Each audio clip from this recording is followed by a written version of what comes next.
Chapter 42. Heavens Beyond Heaven.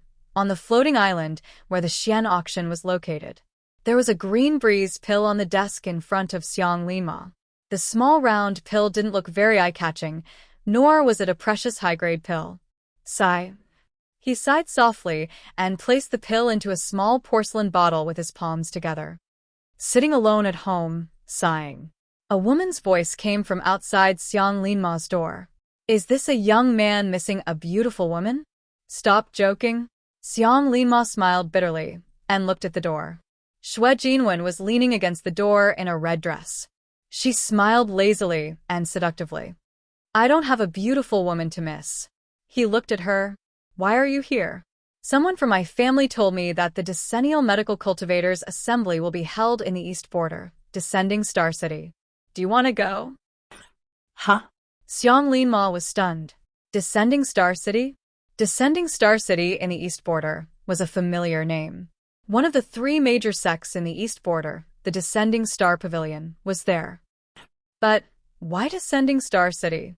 Xiang Linma did not understand. The Descending Star Pavilion is the most powerful sword sect in the East Border.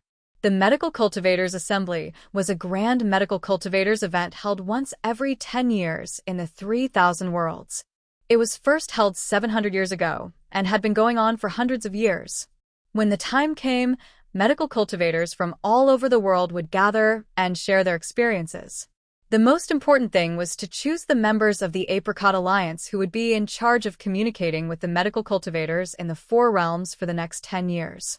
Besides, there would also be some competitions to give new medical cultivators or cultivators who had just stepped onto the path of medical cultivation a chance to shine. It was also an opportunity for some itinerant cultivators or medical cultivators like Xiang Linma, who were originally from weak sections. They might be chosen by the major sects, and their fates would change. Xiang Linma valued this opportunity very much. He had been preparing for it since 3 years ago. However, the Medical Cultivators Assembly was usually held by the major medical cultivators in the Four Realms. The assembly 10 years ago was held in the West Border, where Xue Jinwen was located. It was held by the Xue family. Descending Star Pavilion? I heard that they have always been fair and upright. Xiang Linma looked at Xue Jinwen in confusion. But that's the holy land for sword cultivators. It has nothing to do with us medical cultivators. Xue Jinwen raised her eyebrows and smiled charmingly. The Medical Cultivation Conference has never been set, as only medical cultivation sects can host it. I heard. She was born in the Xue family and was a disciple of one of the top 3 sects in the Western Kingdom. She was much more informed than Xiang Linmo. The young new pavilion master of the Falling Star Pavilion fell in love with a female medical cultivator. In order to win the beauty smile, he worked hard to fight for this opportunity. Xue Jinwen chuckled. His eyes were filled with undisguised envy. This can be considered spending a lot of money to make a beauty smile. Heroic, generous, romantic. I like it. Xiang Linma. Why are you hesitating? Xue Jinwen smiled. Don't tell me that you don't intend to attend this spiritual conference in Descending Star City. She paused for a moment before continuing. I heard that you've been preparing to go to the Eastern Border during this period of time, so you've been coming here less often. Isn't it great that the Medical Cultivation Conference is held there as well? That's true. Xiang Linma nodded.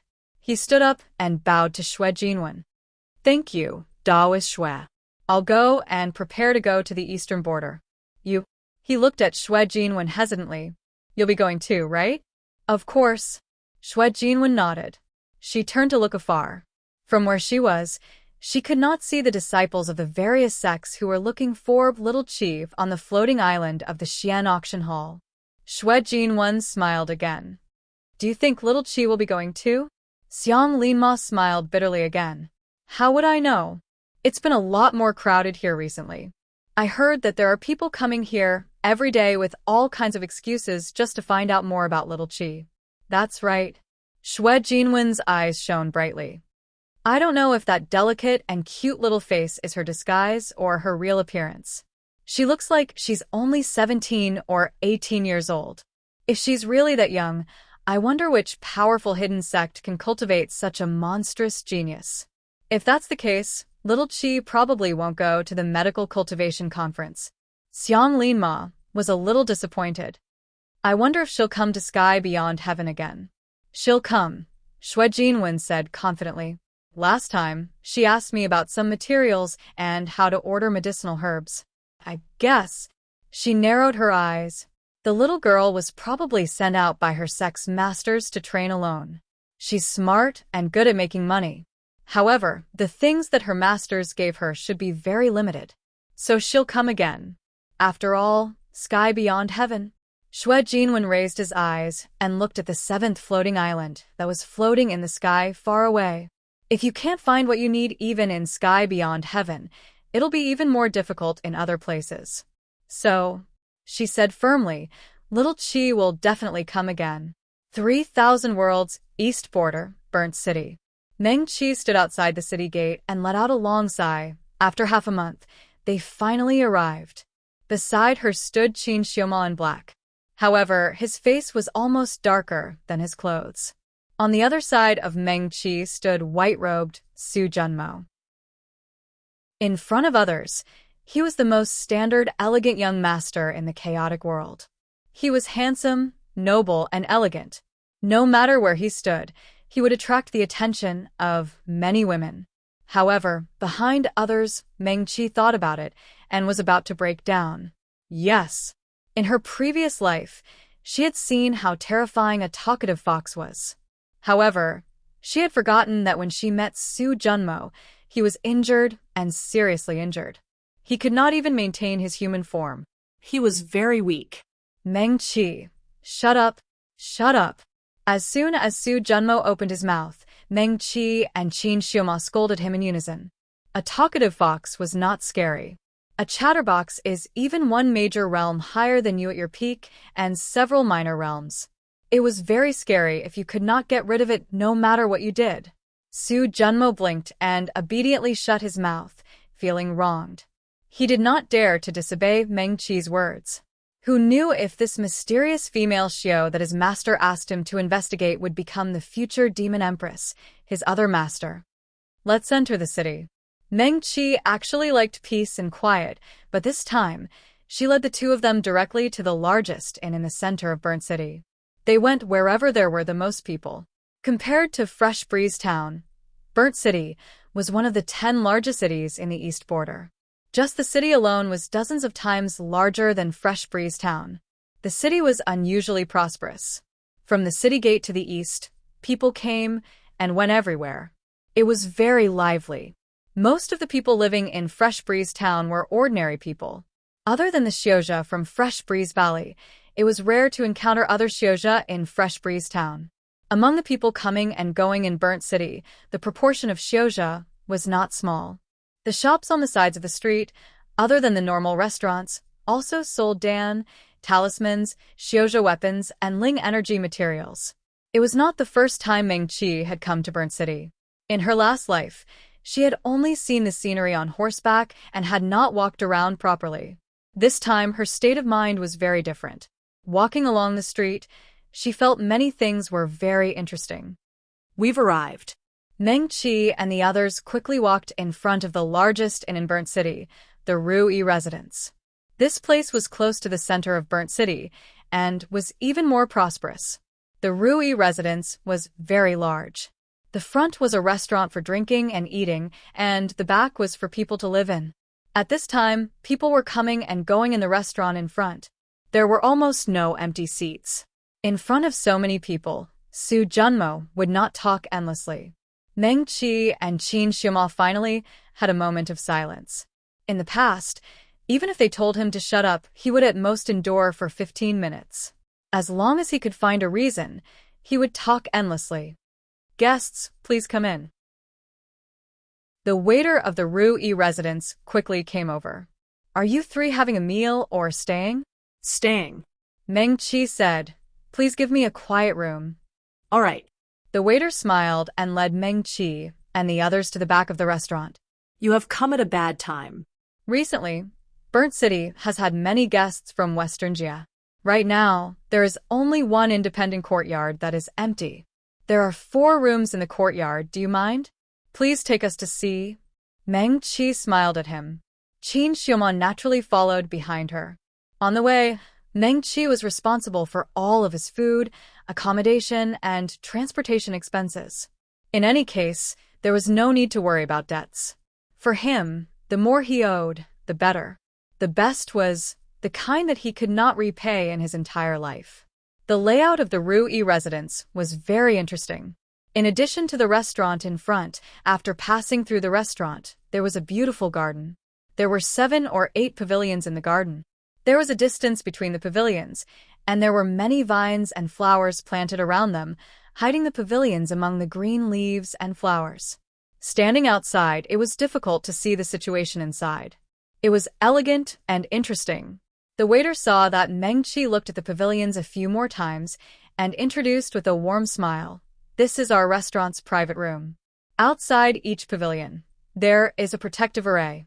Unless a powerful cultivator above the spirit-severing stage comes, otherwise, you can't hear the conversation of the guests from outside.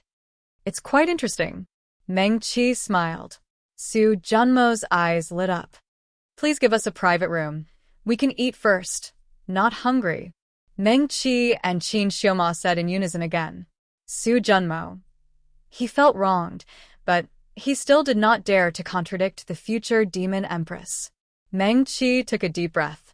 Her temper was really good. During this period of time, she was a little irritable because of Su Junmo.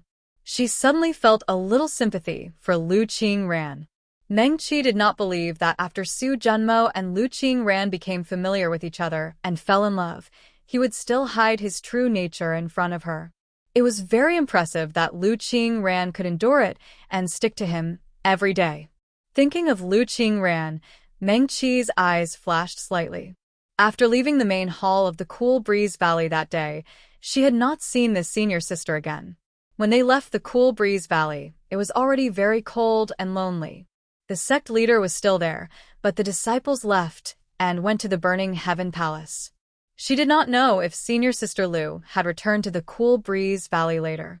Meng Qi followed behind the waiter thoughtfully, following the path paved with stones and passing through the garden. Brother Su. They had not walked a few steps when flowers swayed in front of one of the pavilions, and a young man in a dark blue robe walked out. It really is you. When the man saw Su Junmo, he immediately laughed and walked towards Meng Qi. I heard from my sister that Brother Su came to the East Border. I was guessing with my friends whether we would meet Brother Su in the East Border this time. I didn't expect to meet Brother Su in the Burning City, so coincidentally. The blue-robed man laughed even more happily. If my sister knew, she would regret not coming to the Burning City with me. Su Junmo smiled slightly. Brother Xue is joking. These two are? The young man surnamed Xue turned his head to look at Meng Qi and Qin Xiuma, and a trace of surprise flashed through his eyes. The black-robed man was a Jindan cultivator. The other was, a Zhuji cultivator? The young man still had a bright smile on his face. Brother Su, aren't you going to introduce these 2 fellow Taoists? Su Junmo glanced at the young man and introduced him first. This is Xue Qingxian, fellow Taoist Xue. He paused and continued. He is the first among the younger generation of the Xue family of the Wind Alliance in the West Border. Brother Su, you flatter me. Xue Qingxian smiled slightly. But as the eldest son, he is indeed the oldest. West Border, Wind Alliance, Xue family, Meng Qi's cold and indifferent expression changed instantly. Her eyes brightened, and her expression when looking at Xue Qingxian was also different from before. Su Junmo did not know how to describe it, and it was not flattery. It should be similar to sword cultivators going to the Falling Star Pavilion, Dharma cultivators from the East Border stepping into the Burning Sky Palace, and he could enter the Celestial Tree in the Demon World. It was the kind of look of joy that one would naturally show when they saw the successor of their own holy land. Su Junmo silently looked at Xue Qingxian. He had stayed in the West Border for a long time and was very familiar with the 4 great families of the Wind Alliance. Xue Qingxian was just being modest. He was extremely talented in cultivation and medical skills. Su Junmo knew that he was extremely outstanding not only in the Shui family, but also in the entire younger generation of the Wind Alliance.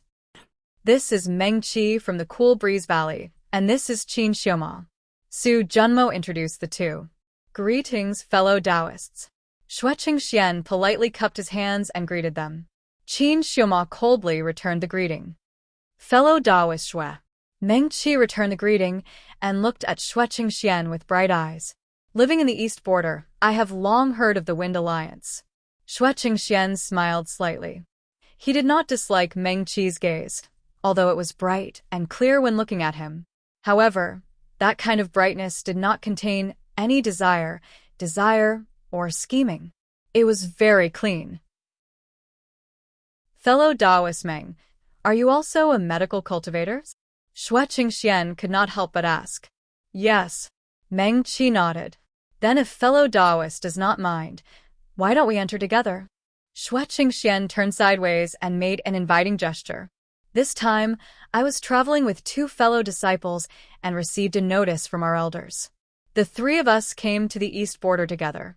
Fellow Taoist Shui is also a medical cultivator, so you can verify what you have learned. It can be considered a small spell conference in advance. Elegant, right? Shueqing Xian smiled as he spoke.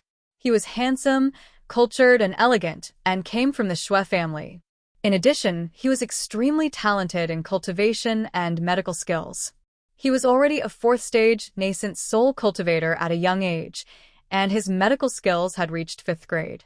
Not only was he going to be the next head of the Shui family, there were even rumors that the position of Alliance Master of the Wind Alliance might be his in the future. Therefore, Shueqing Xian had always been very popular with young female cultivators in the west border. Meng Qi nodded.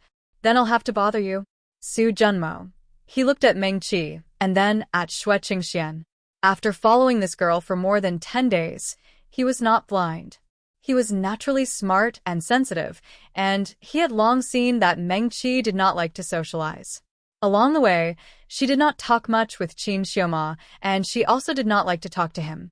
Now that she was beaming with joy at Shueqing Xian, it was a bit bad. Please. Shueqing Xian turned sideways to make way for the pavilion's entrance. He also cupped his hands at Qin Xiuma. Fellow Taoist Qin, please. Brother Su. He looked at Su Junmo with a smile. These two fellow disciples both know Brother Su.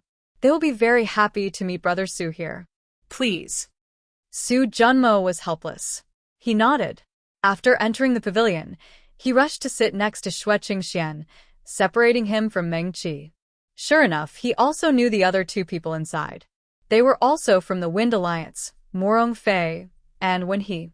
The Shui family, the Morong family, the Wen family, and the Li family were the 4 major families of the Wind Alliance.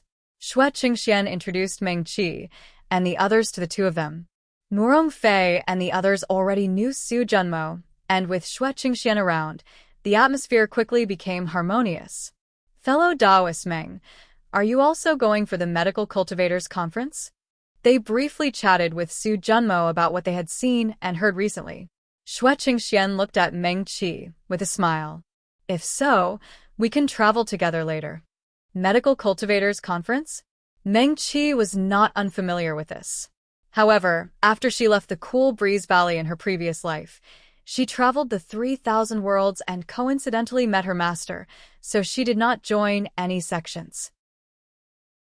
Therefore, she had only heard of this Medical Cultivators Conference.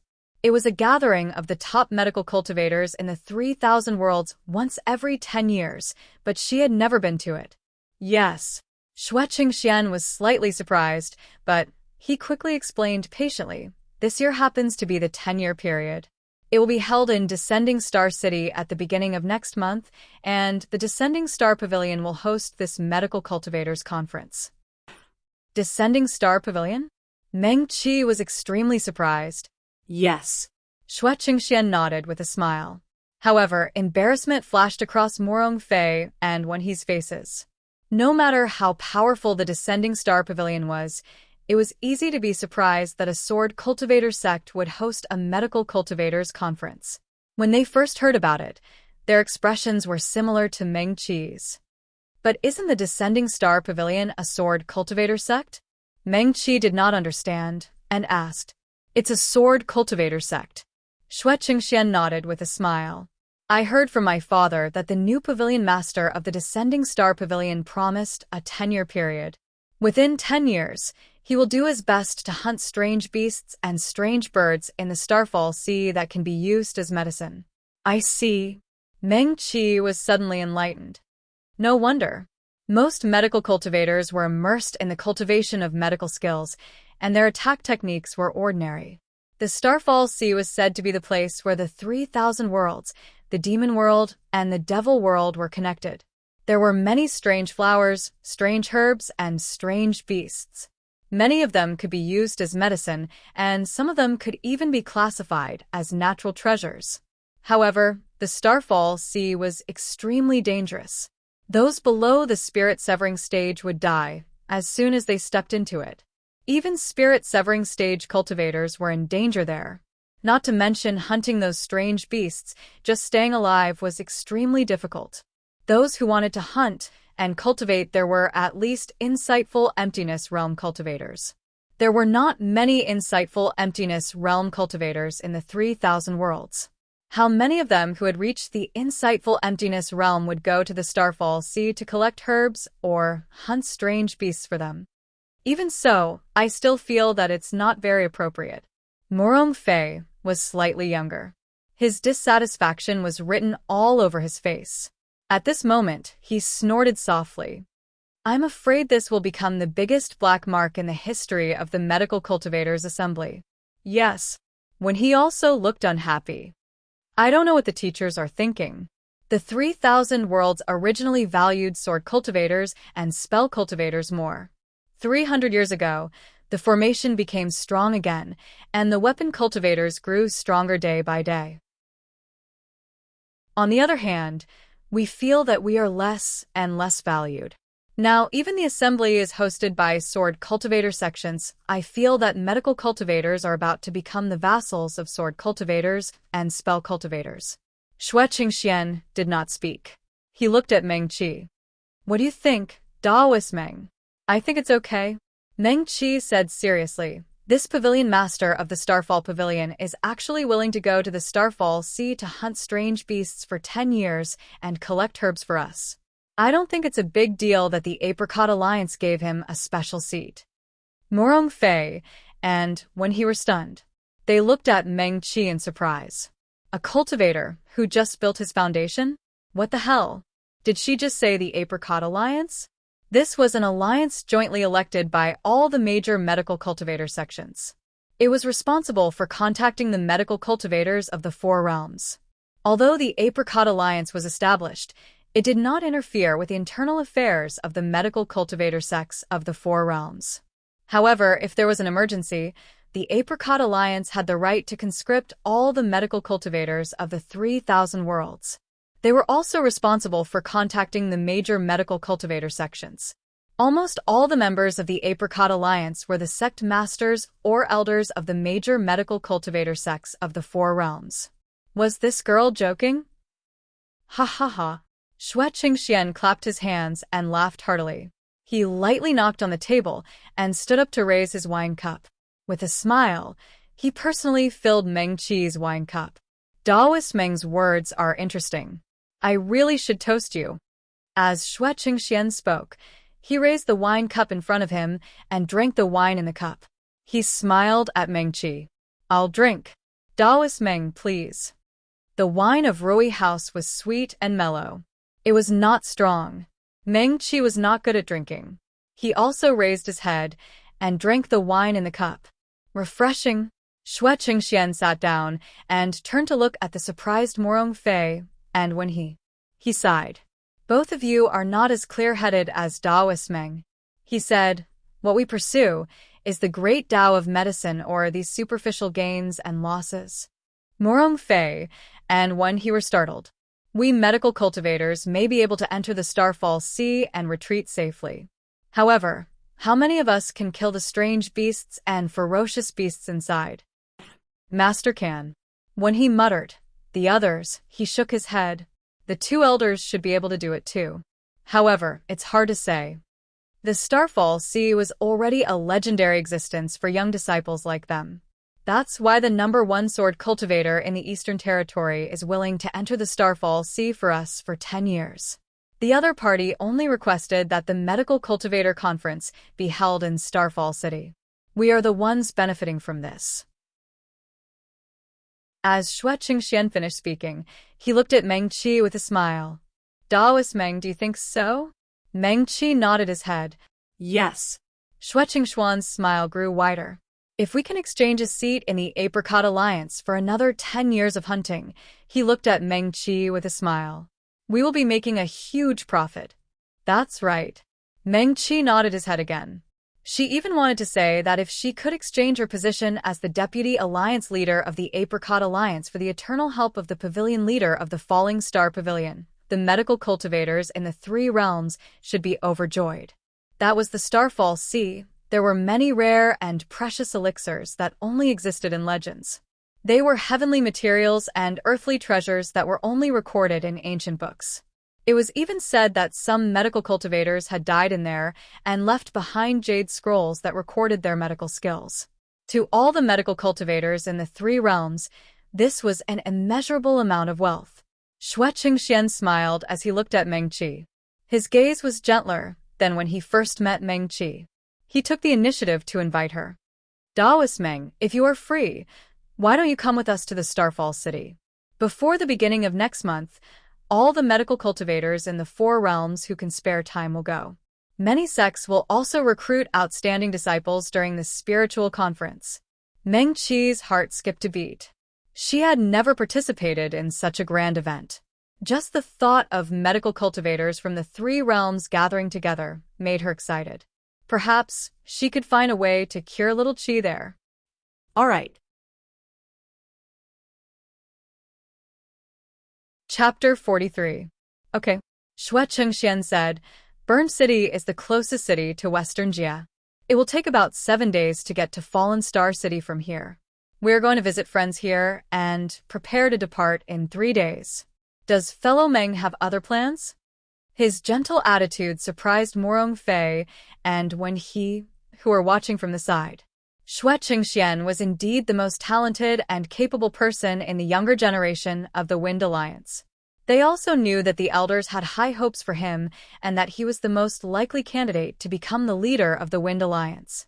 Morong Fei and Wen He had a good relationship with Xue Qingxian. They grew up together and knew that although he was gentle, had no Dao companion, and was polite to female Xiao, he treated everyone the same and was not close to anyone. Especially Wen He had a little sister. His family had long wanted to make Wen family's little sister Xue Qingxuan's Dao companion. Xue family and Wen family could be considered in-laws. If they supported each other in the future, it would be good for both families. When the elders of the 2 families mentioned this, Xue Qingxian handled it with a smile. He was gentle and polite to Wen family's little sister as usual. No one could find fault with him, and they could see that he did not have any other thoughts about her. It was the first time when he and Morong Fei saw Xue Qingxian take the initiative with a female Xiao. They looked at each other and couldn't help but look at Meng Qi. This Xiaozha, who just entered Juji, was not bad-looking but Cool Breeze Valley.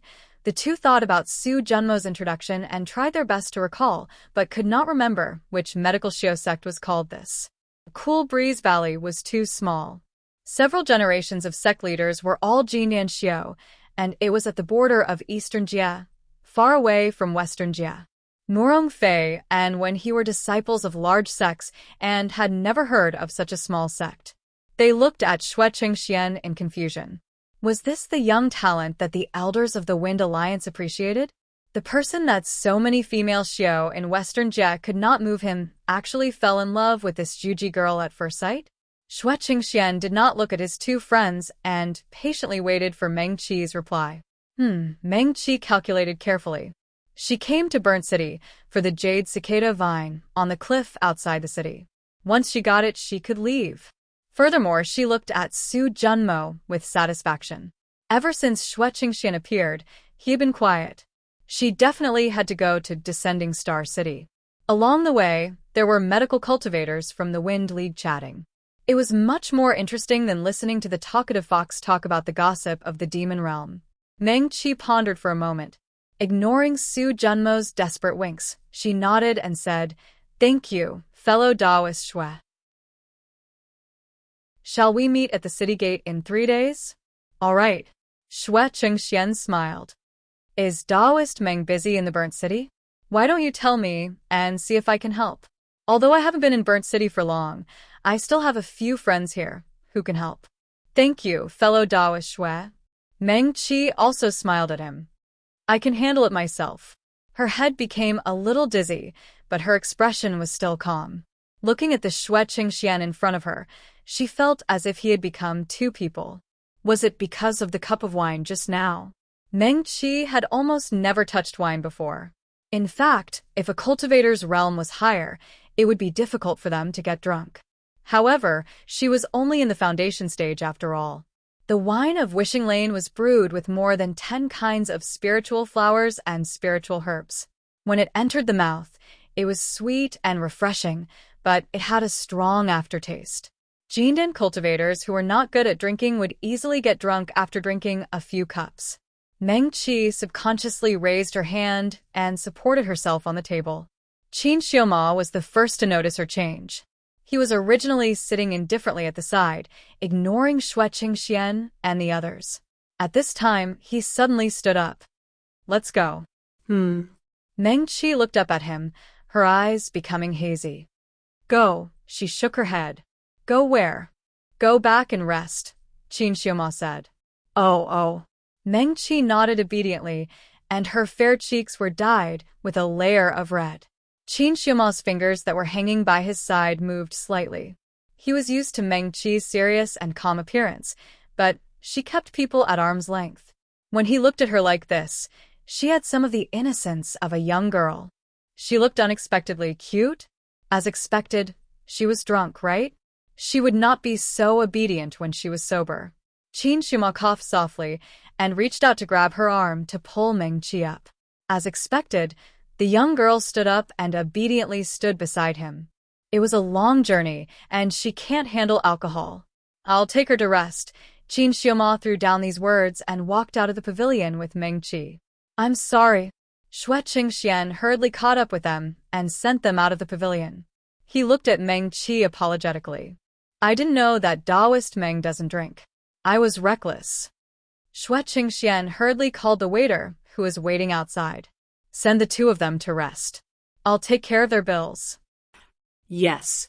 The waiter smiled brightly and led Qin Xiaoma to the backyard. "This way, please." Shui Qingxian watched Qin Xiaoma and Meng Qi leave before returning to the pavilion. "Brother Su." He laughed bitterly. "I didn't expect Taoist Meng to get drunk after a cup of wine. I was reckless." Su Junmo smiled faintly. "It's okay." He stayed behind because he had questions to ask. Is it true that the pavilion master of the Falling Star Pavilion offered to enter the Falling Star Sea for 10 years in exchange for the Medical Cultivators Conference to be held in Falling Star City? Yes. Shui Qingxian sat down. "My father didn't agree at first. It's fate." He looked at Su Junmo with a smile. "What I used to convince him was what fellow Taoist Meng said just now." He paused and continued, "Medical cultivators like us aren't good at offensive spells. The Falling Star Sea is a priceless treasure land with countless spiritual herbs and spiritual medicines. For thousands of years, many seniors have entered the Falling Star Sea to hunt mutated beasts. Unfortunately," Shui Qingxian sighed softly, "less than 1 out of 10 people can leave unscathed. Those who can leave the Falling Star Sea with the things they want are even rarer. The #1 sword cultivator in the Eastland is willing to enter the Falling Star Sea to hunt for us for 10 years. This is a good thing for the medical cultivators of the 4 realms. Although that's the case, it's still a little embarrassing." Murong Fei snorted. "Isn't he embarrassing us by doing this?" "So what?" Shui Qingxian turned to look at Murong Fei. His gaze was like lightning as he looked at his good friend. Meng Qi and Qin Xiaoma were not around. Su Junmo had always been on good terms with them and was very familiar with each other. Shui Qingxian was much more direct. Is face important? Or is the Tao of medical cultivators more important? The seniors have already approved of it. If you still can't see through this, be careful that your Tao heart will be damaged. Morong Fei was shocked. Xue Qingxian was the oldest among the three of them. He usually took care of Morong Fei, and the three of them grew up together. Xue Qingxian was like a big brother to them. He knew that Xue Qingxian was not reprimanding him. Instead, Xue Qingxian was warning him. Yes. Morong Fei hurriedly sat up straight and respectfully responded. Xue Qingxian smiled slightly. He poured a cup of wine for Su Junmo. Fellow Daoist Meng, you're quite open-minded at such a young age. You can see through this layer in an instant. No wonder Brother Su likes you. You're really interesting and worth befriending. Su Junmo. He held the wine cup, but did not drink it. In his mind, he recalled Xue Qingxian's words. Why did he feel that this guy was implying something? What was fate? What was interesting? Oh my, could it be that he was interested in Meng Qi? Su Junmo immediately became vigilant. Guests, this is it. The waiter led Qin Xiaoma and Meng Qi into a courtyard. There were 4 rooms inside, and the courtyard was eerie. It looked quiet and elegant. Have a good rest. He could also see that Meng Qi seemed to be drunk. If there's anything you need, just tell me. I'll take my leave first. Qin Xiaoma took out a second-stage spirit stone from his storage bag and threw it to him. He supported Meng Qi and sent her to the room on the left. The drunk Meng Qi was obedient. When Qin Xiaoma asked her to sit, she sat on the bed obediently. Can you do it yourself? Qin Xiaoma poured a cup of tea for Meng Qi and handed it to her. He watched the girl take it and drink it obediently without saying a word. Okay. Meng Qi nodded in a daze. She felt a little lightheaded even though she had not completely lost consciousness. Her surroundings were also a little hazy. She could hear Qin Xiaoma talking to her, but every word seemed to float very far away. It took a long time for it to reach her ears. I can do it. Meng Qi nodded and repeated. Qin Xiaoma. He was a little worried. He crossed his arms in front of his chest and looked at Meng Qi, who was nodding her head as she sat on the edge of the bed. Some Xiozha did not care about trifles and were less wary of men and women. The other was a 17 or 18-year-old girl and his savior. Qin Xiaoma stared at Meng Qi for a moment and sighed lightly. He formed a spell with his hand and summoned a small stream of clear spring water. The spring water was icy cold and soaked the soft towel Qin Xiaoma found. He handed the towel to Meng Qi and said hoarsely, "Wipe your face." Okay. Meng Qi stilled for a moment before taking the wet towel and obediently wiping her face. Qin Xiaoma looked at her increasingly white face and long, trembling eyelashes. Drunk, her voice seemed to be even softer. Soft and sweet. That young girl who was especially fierce when asking for lingstones didn't seem to be her at all. Wipe your hands. Qin Xiaoma summoned the clear spring water to wash the soft towel. In his life, no. Even in his last life, he had never done such a thing. If his master saw him using the sex spell to do such a thing, even if he was unharmed, not betrayed by his close friends, and not possessed by his cultivation, the other would angrily expel him from the sect and not recognize him as a disciple. But the obedient little girl in front of him had already taken the soft towel and obediently wiped her hands. Qin Xiaoma. It was a bit annoying. Such an obedient Meng Qi. He wanted to bully her. You. When he spoke again, his voice was even hoarser. Rest well. Qin Xiaoma's Adam's apple bobbed up and down. He looked at Meng Qi and nodded obediently. Call me if you need anything, he said. I'll be right outside. Finishing, he didn't dare to linger. Probably because of the alcohol, the room was filled with the light medicinal fragrance of Meng Qi. The spirit flower, wine mixed with the good fortune seal. Qin Xiaoma strode to the door and took a deep breath, but he was still unable to drive away the irritation in his body. He didn't turn his head and waved his hand. The door closed, completely isolating him from Meng Qi. The black-clothed youth stomped his feet, his arms crossed in front of his chest, and stood under the eaves outside Meng Qi's door. Shui Qingxian may be a good person. An heir raised in a place like the Wind Alliance would not be so warm to a Xiuzha who had just entered Juji for no reason. Qin Shumo exhaled. His gaze became cold and sharp. Meng Qi sat on the edge of the bed for a moment. She was slightly drunk, but a cup of wine was not enough to make her completely drunk. Adding on that she had just used cold water to wipe her face and hands, she was slightly more awake than before. She shook her head and first took out the beast house from her storage bag. Little Qi jumped out. His nose twitched, and he suddenly turned to look at Meng Qi. She drank? Meng Qi was already sitting cross-legged on the bed. She held the jade scroll of Sky Beyond in her hand. In the past, she would not be so careless. But today, the alcohol had made her a little slower. She did not even set up a protective array and directly sent her spiritual energy into the jade scroll. A faint light flashed, and Meng Qi's eyes lit up. She was already standing outside the gate of Sky Beyond.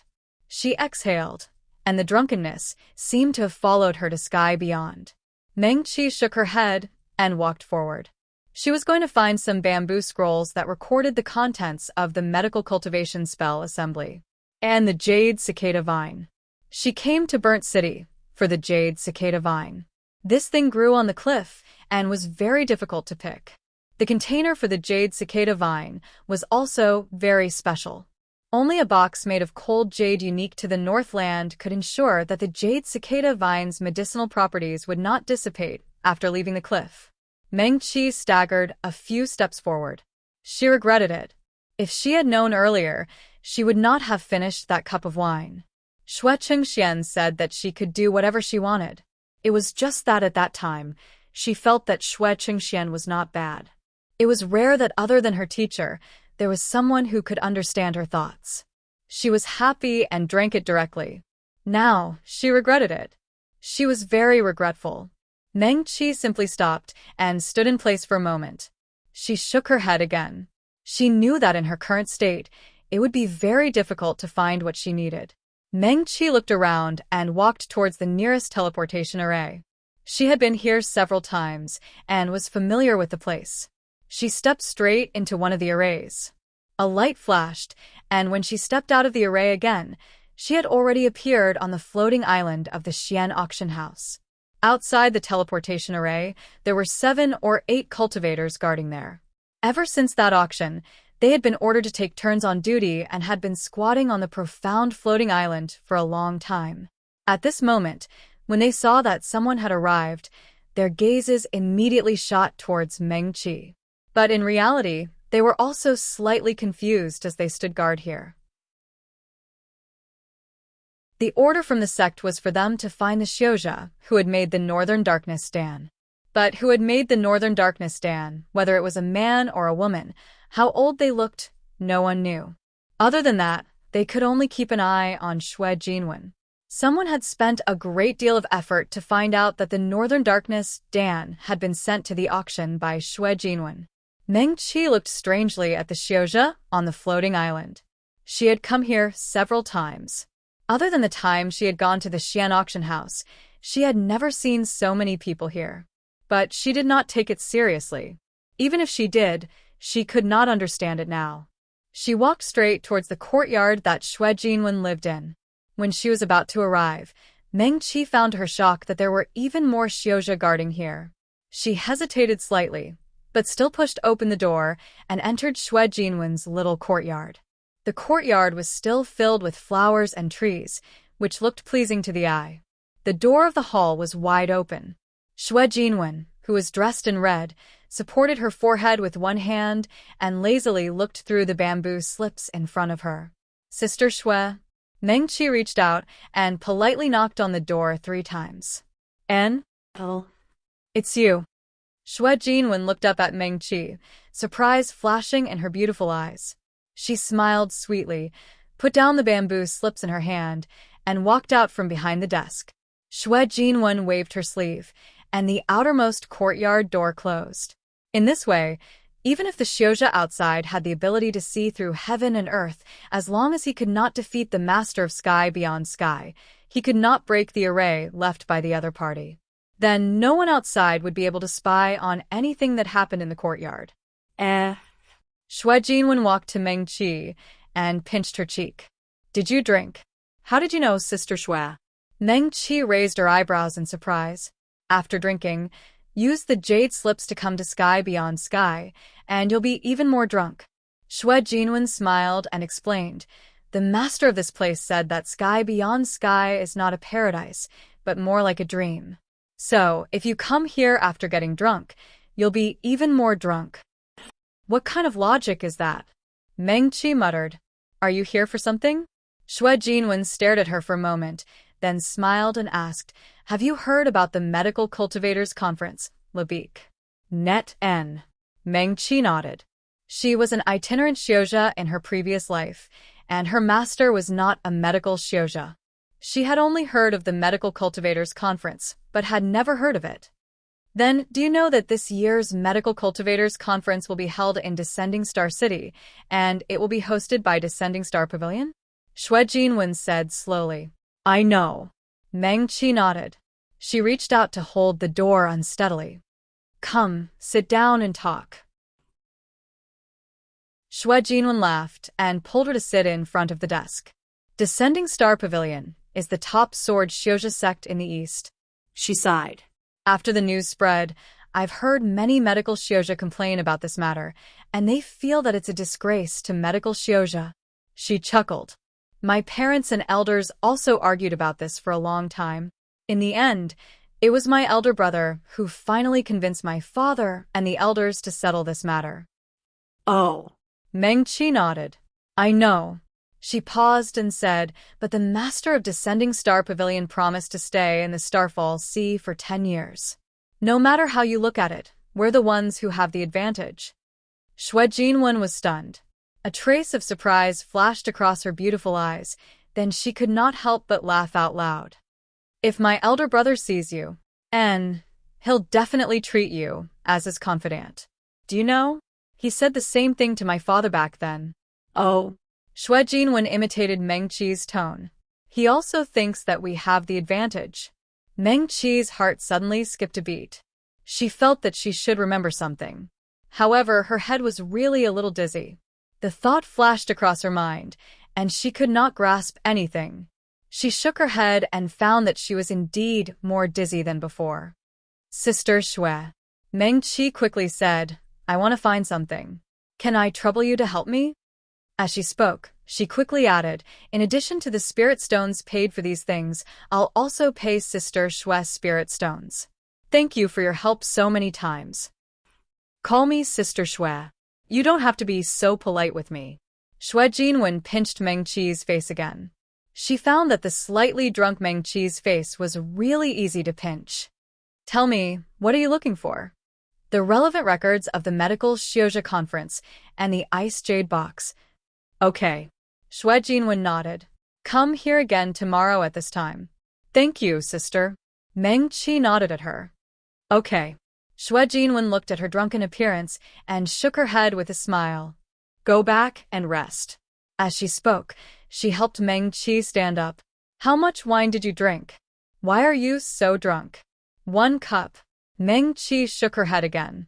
Xue Jinwen was right.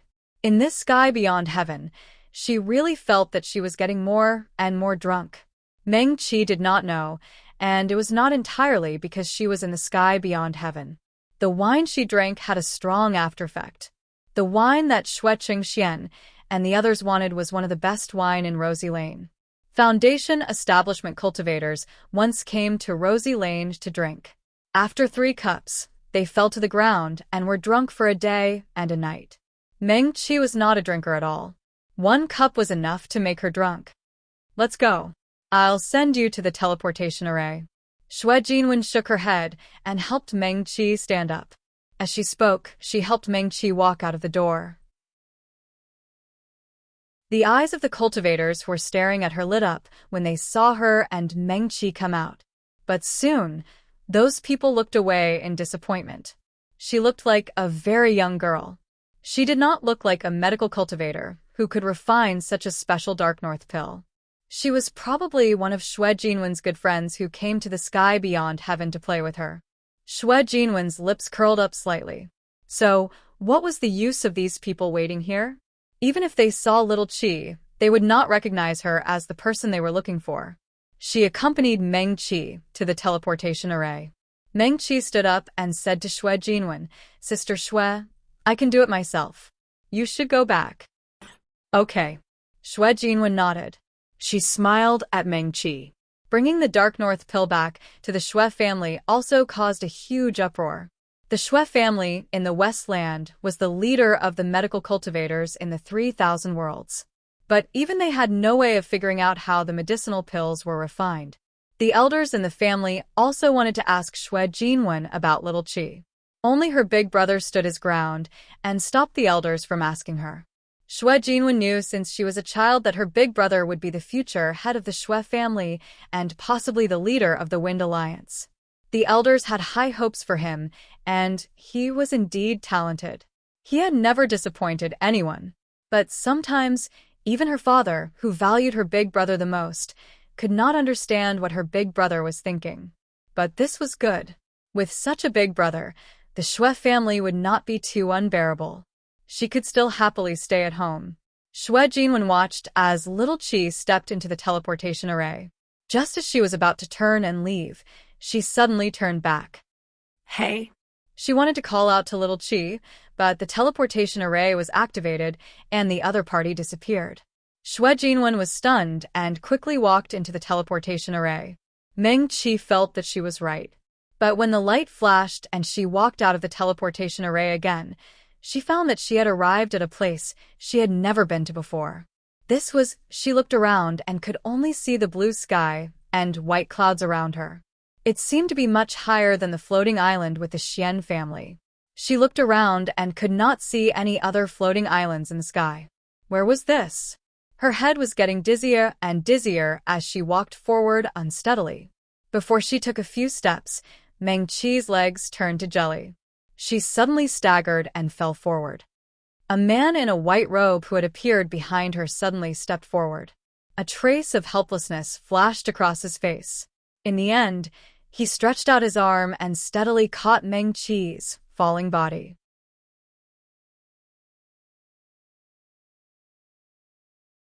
Chapter 44. Xue Jinwen stepped into the teleportation array that Meng Qi entered.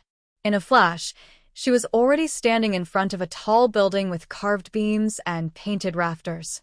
The sound of the celestial moon could be heard from inside the building, and the air was filled with a strange fragrance. This was Heaven's Beyond Heaven building, located on the second highest floating island in Heavens Beyond. Xue Jinwen looked around, but did not see Meng Qi. Strange, she was one step slower than him and entered the same teleportation array almost at the same time. Moreover, little Qi was so drunk that he fell down and could not walk steadily. He should not be able to walk very fast. However, there was no one outside Heaven's Beyond Heaven building except for a few servants standing there. Did she see wrongly? Xue Jinwen looked around thoughtfully. She clearly saw Meng Qi step out and step on the edge of the array that led to Heaven's Beyond Heaven building. She should have gone to the left, to the teleportation array that led to the city gate. Maybe she really saw wrongly. Xue Jinwen shook her head. She turned around and returned to the island where the Xian auction house was located. Little Qi wanted the records of the medical cultivators' assembly and the cold jade box. These two things were not too difficult. She thought about it and simply left Heavens Beyond and returned to the Xue family. The Xue family was the largest medical cultivator sect in the Westland and one of the 4 major families of the Wind Alliance. Almost all the medical cultivators in the 3,000 worlds who had ears knew about this medical cultivator sect that had been passed down for thousands of years. Xue Jinwen came out of her room and walked towards the family's library. The Xue family was one of the 4 major families of the Wind Alliance. It should be said that for the past 500 years, all the leaders of the Wind Alliance came from the Xue family. In addition, Xue Jinwen's elder brother was the most popular candidate for the next leader of the Wind Alliance. Vaguely, the Xue family already had the demeanor of the #1 family of the Wind Alliance. The family's library was vast. Even Xue Jinwen had never thought that she would be able to read all the books one day. She entered the 12-story wooden building. The stairs spiraled up, and there were no stairs on the top 3 floors. There was also the defensive formation set up by the ancestors of the Xue family, which was activated to protect the library. Third young mistress. The Xue family member, who was in charge of guarding the library, nodded and greeted Xue Jinwen. His expression was not respectful, but it was still polite. Xue Jinwen returned the greeting and headed to the 4th floor of the library. There were many records of the history of medical cultivation in the 3,000 worlds, ancient stories, and the bamboo slips of famous medical cultivators. She looked along the bookshelves that almost reached the ceiling and finally landed on the innermost row of bookshelves. Medical Cultivation Assembly. Xue Jinwen looked at the words engraved on the bookshelf and thought to herself, this is it. In the heavens beyond heaven, there might be many bamboo slips with records of the medical cultivation spell assembly, but they would not be more complete than the Xue family's. Xue Jinwen really liked Little Qi. Since this was not a family inheritance that needed to be kept a secret, she decided to return home and make a copy of all the bamboo slips that recorded the medical cultivation assembly for Little Qi. Third young mistress. Xue Jinwen was about to take the bamboo slips on the bookshelf when a sweet female voice came from behind her. What are you looking for? Medical cultivation spell assembly? Before Xue Jinwen could answer, the person read out the words engraved on the bookshelf. Third young mistress, do you want to go to this year's medical cultivation spell assembly? Xue Jinwen's raised hand froze, and a trace of sadness flashed across her eyes. Her back was still facing the woman who called her third young mistress, and she knew that the woman could not see her expression at this moment. Xue Jinwen closed her eyes. When she opened them again, her lips were already curled into a charming and lazy smile. She turned around and bowed respectfully to the woman standing behind her. Eldest young mistress. Next to the bookshelf was a tall and slender, beautiful woman. She was wearing a long yellow dress, and her features were picturesque. Her long black hair was tied up in an elegant bun with a few small and round pearls. Based on appearance alone, the woman who Xue Jinwen called eldest young mistress was more beautiful than her. Moreover, she was dignified and elegant, and it was obvious that she came from a prestigious family. This person was Xue Jinwen's eldest young mistress, Xue Zichen. She faintly glanced at her third young mistress. Father didn't say that he would take you to the medical cultivation spell assembly this time. She paused and said, Father hopes that you can concentrate on cultivation. I'm 5 years younger than you, and I've already formed my gold core. I'll soon break through the 3rd stage and become a 4th stage medical cultivator. As a member of the Xue family, you can't fall behind others. Do you understand? Yes. Xue Jinwen smiled sweetly. Eldest young mistress, you're right. I'll definitely concentrate on cultivation and live up to father and eldest young mistress expectations. When you reach the 4th stage, I might be able to persuade father to take you to the medical cultivation spell assembly 10 years later. Xue Zichen flicked her sleeves. Go ahead. Thank you, eldest young mistress. Xue Jinwen bowed to her and turned to walk out of the library. Xue Zichen did not leave immediately. She was still looking at the row of tall bookshelves in front of her. In the library, Xue Jinwen's footsteps gradually faded away, and finally, it became quiet again. Come out. Xue Zichen's gaze turned slightly and swept to the side. A smile appeared on her face.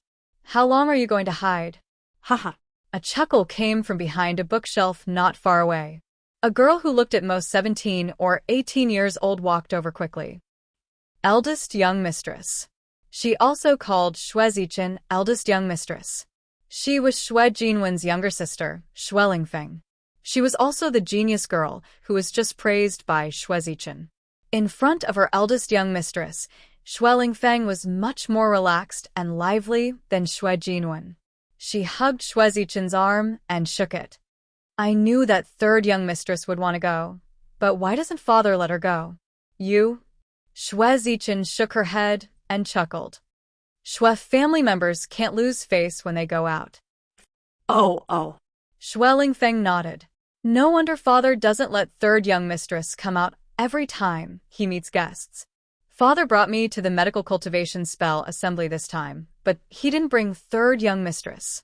So that's why. Let's not talk about her. Xue Zichen played down her third young mistress and looked at Xue Lingfeng with a smile. Big Brother sent news that he met that person in Burnt City. Xue Lingfeng was confused. Who did he meet? The person that a certain someone has been thinking about. He asked me about him 3 times in a day. Su Junmo. Xue Lingfeng jumped up happily. Big Brother is so annoying. I said that I wanted to go with him, but he didn't let me. Annoying, annoying. As she spoke, she let go of Xue Zichen's arm. Eldest young mistress, I'm going to look for Big Brother. You? Xue Zichen's face flashed a trace of amusement. Girls should be more reserved. Why should I be reserved?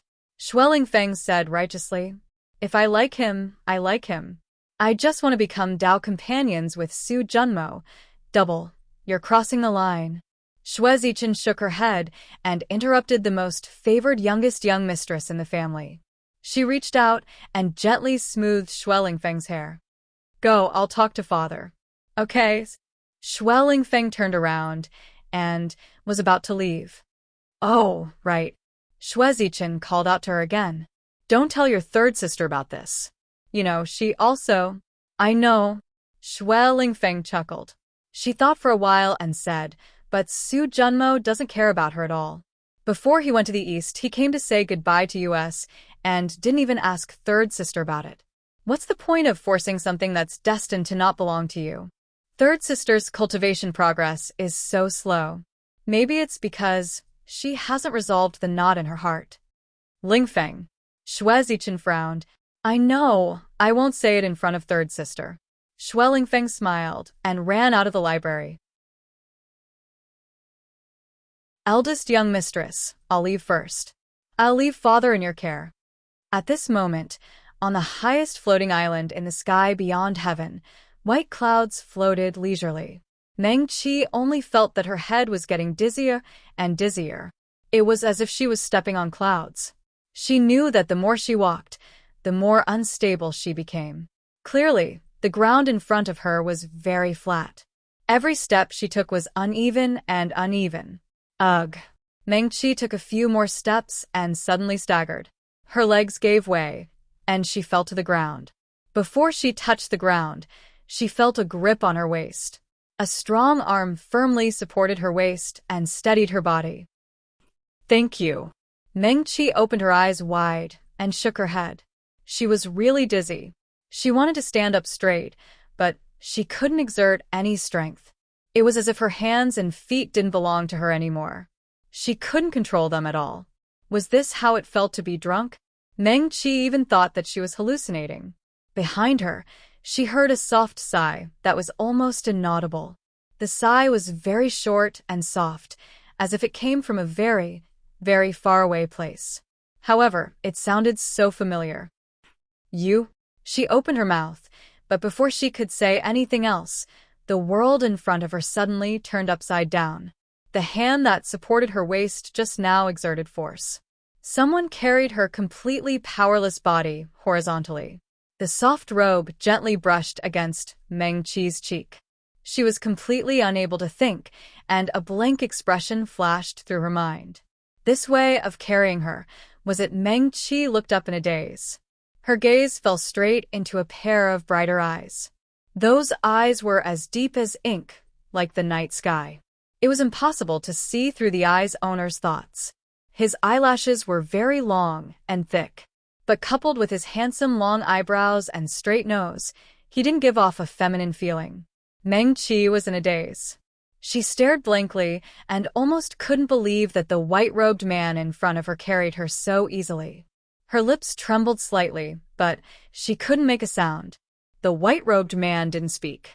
He silently carried Meng Qi and walked forward. This was already the highest floating island in the sky beyond heaven. White clouds floated around them.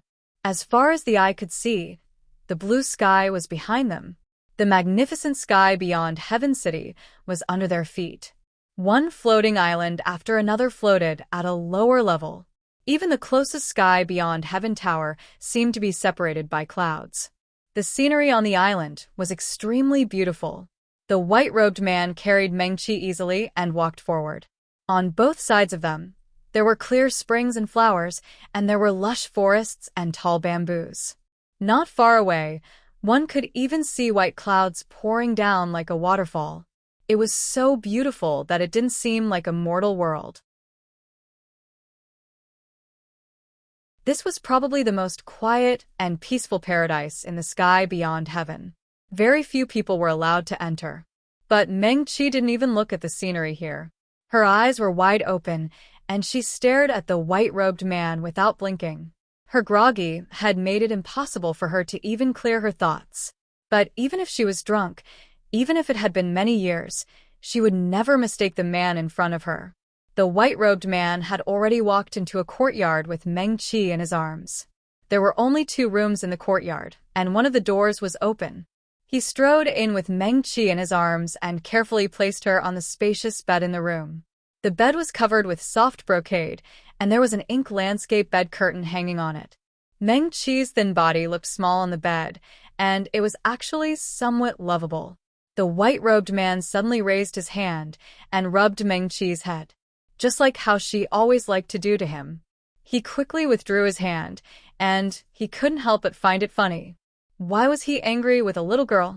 Although Mengqi did do something very excessive to him, she was still a kind girl after all. And she didn't know that he was Mengqi. The white-robed man called out to Mengqi in a low voice. His voice was cold and pleasant, and when he deliberately lowered it, it had a faint soothing power. As if he was coaxing Mengqi, he leaned over slightly, looked into Mengqi's eyes, and asked softly, "Can you hear me?" Mengqi was stunned, but she still nodded slowly. As if rewarding her, the white-robed man reached out and rubbed Mengqi's hair again. This time, he didn't withdraw his hand so quickly, and his slender and dry fingers stayed on her hair for a moment longer. "Mengqi, tell me," he asked patiently, "who did you learn the art of array formation from?" He watched Mengqi enter the outland today and deliberately followed her because of this.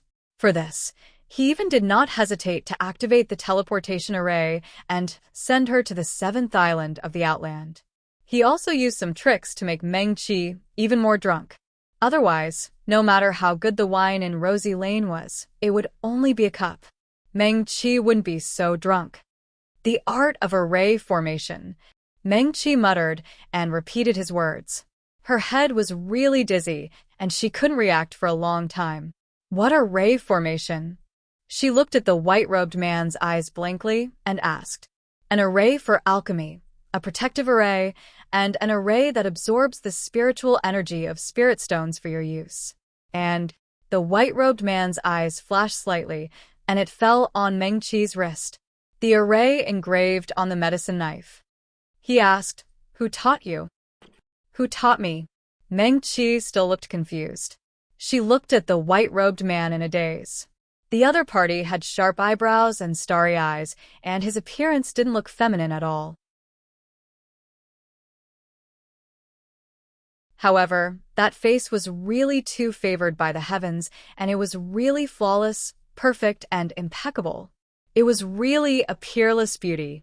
Yes, the white-robed man smiled at her. His smile was indifferent, and it didn't reach his eyes. Who taught you? These arrays. He had to get to the bottom of this problem.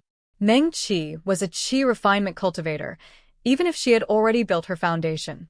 However, once she made a move from the fire array for alchemy to the array engraved on the medicine knife and the protective array. Most importantly, she even knew the star array of the sky demon White Tiger clan. The white-robed man was a great expert in the study of arrays, and he was outstanding even among the sky demons. He could tell at a glance that Mengqi had definitely been trained and taught by a famous master. And this master was very likely from the sky demon White Tiger clan. The white-robed man's gaze became slightly cold. He wanted to see which clansman would teach such an important formation to a cultivator in the Qi disciple stage. Mengqi's eyes turned red. She suddenly reached out and grabbed the man's white robe tightly. "Master." Mengqi's voice choked. However, she didn't cry out loud. Instead, she tightly gripped the robe in her hands, tried her best to raise her upper body, and leaned into the other party's arms.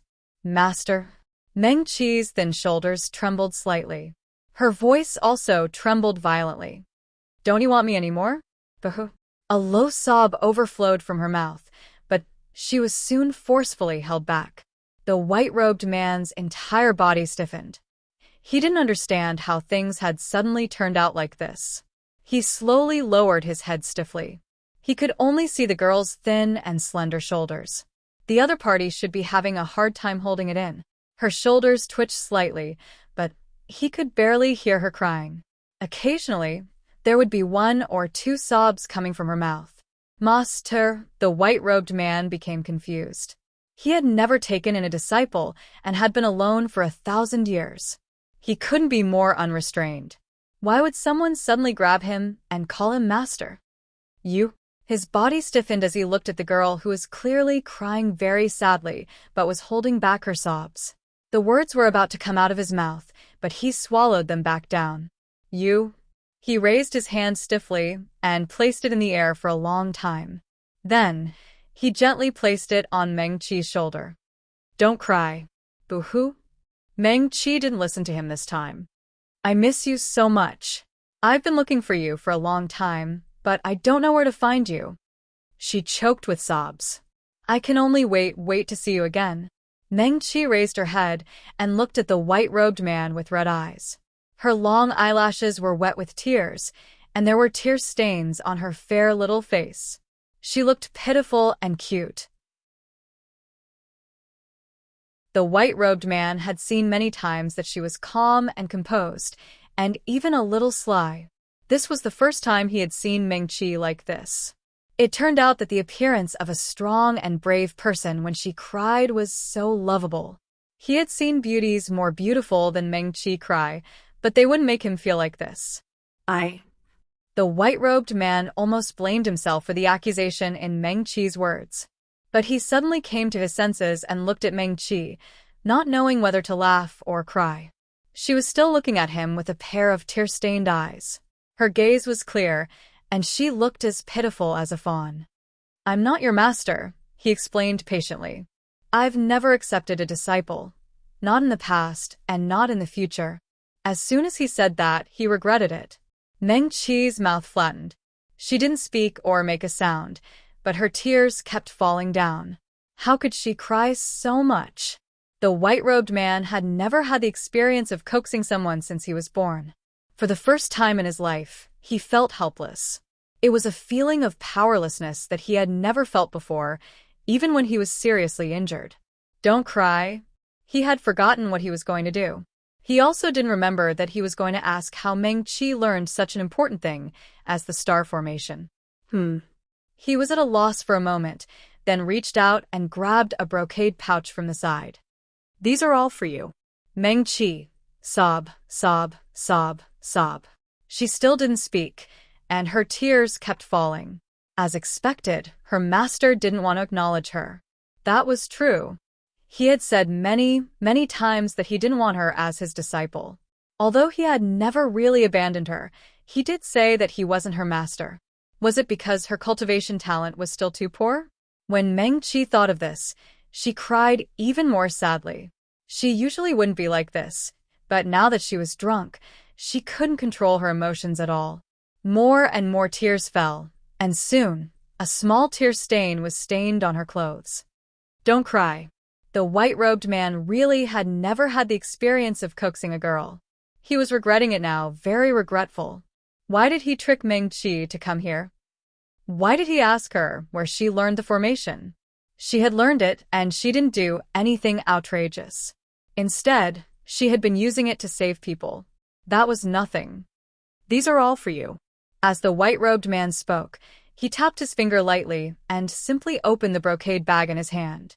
He remembered that Meng Qi liked spirit stones very much. As soon as the storage bag was opened, the sparkling and translucent fluorescence instantly illuminated the entire room. Even Meng Qi was stunned.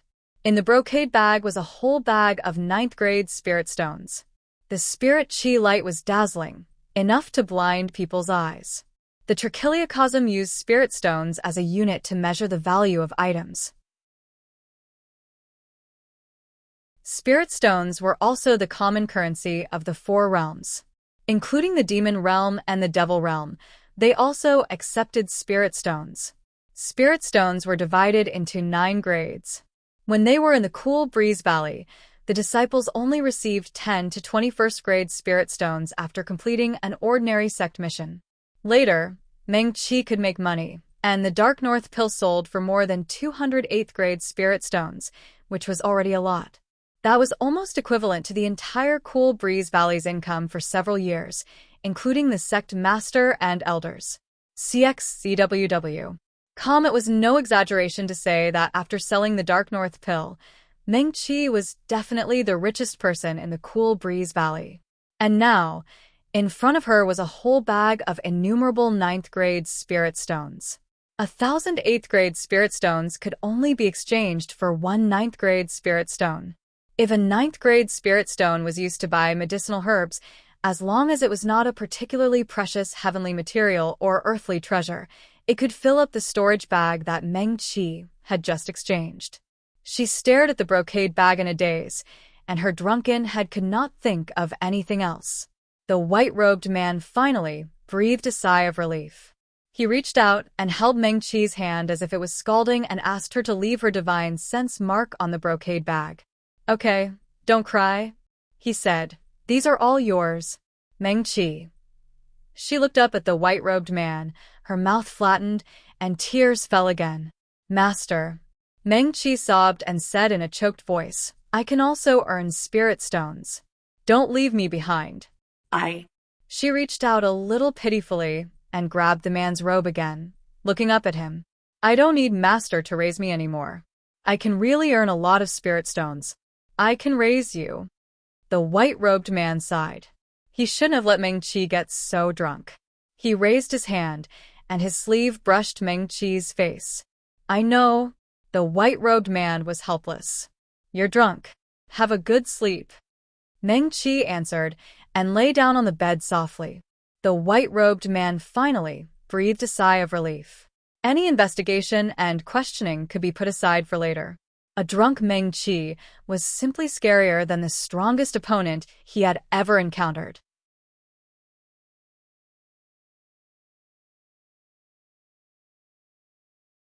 Chapter 45. On the floating island in the heavens beyond heaven, the white clouds poured down like a waterfall into the lake below. The white-robed man stood tall, his sleeves fluttering in the wind. His hair was tied up with a small black sandalwood crown. When Su Junmo rushed over, the white-robed man had already been waiting for almost half an hour. "Master." He took a deep breath and bowed respectfully. "How is it?" The white-robed man did not turn around. His dark eyes were still looking at the unpredictable waterfall. The pavilion master of the Falling Star Pavilion promised to enter the Starfall Sea for 10 years. Su Junmo told him all the news he had heard. "Oh." The white-robed man's expression did not change. The Falling Star Pavilion? He had heard of the #1 sword cultivator sect in the eastern border. "Yes," Su Junmo said. For this year's Medical Cultivators Conference, the Falling Star Pavilion agreed to hold the conference in Descending Star City. "Continue." The white-robed man still did not turn around.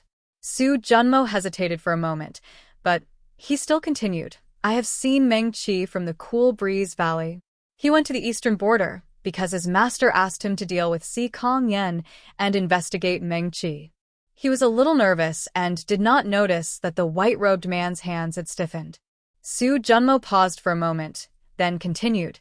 "She seems to be quite knowledgeable in the study of formations. I have seen the medicine knife that she made herself. The formation engraved on the knife is very similar to..." At this point, he fell silent. He didn't dare to continue. Even in the demon realm, he had only seen this array a few times. The formation was engraved under the celestial tree in the demon realm. Furthermore, it was the weapon in his master's hand, Sunset.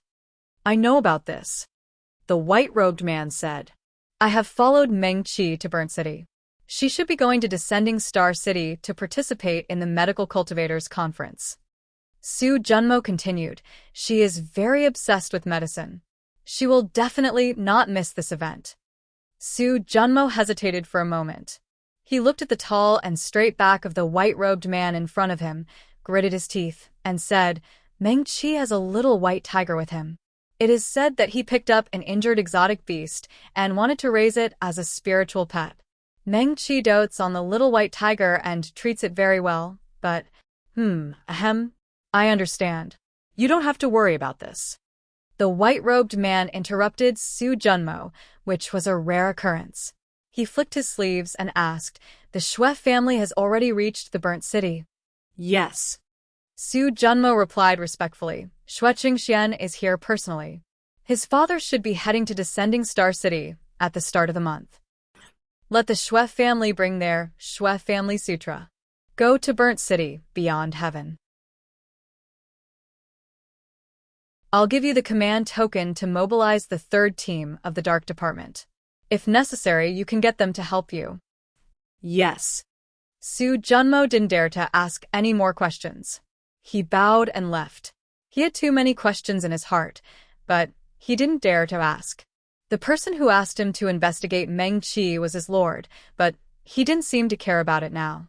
So Su Junmo was full of doubts, especially when he mentioned the little white tiger.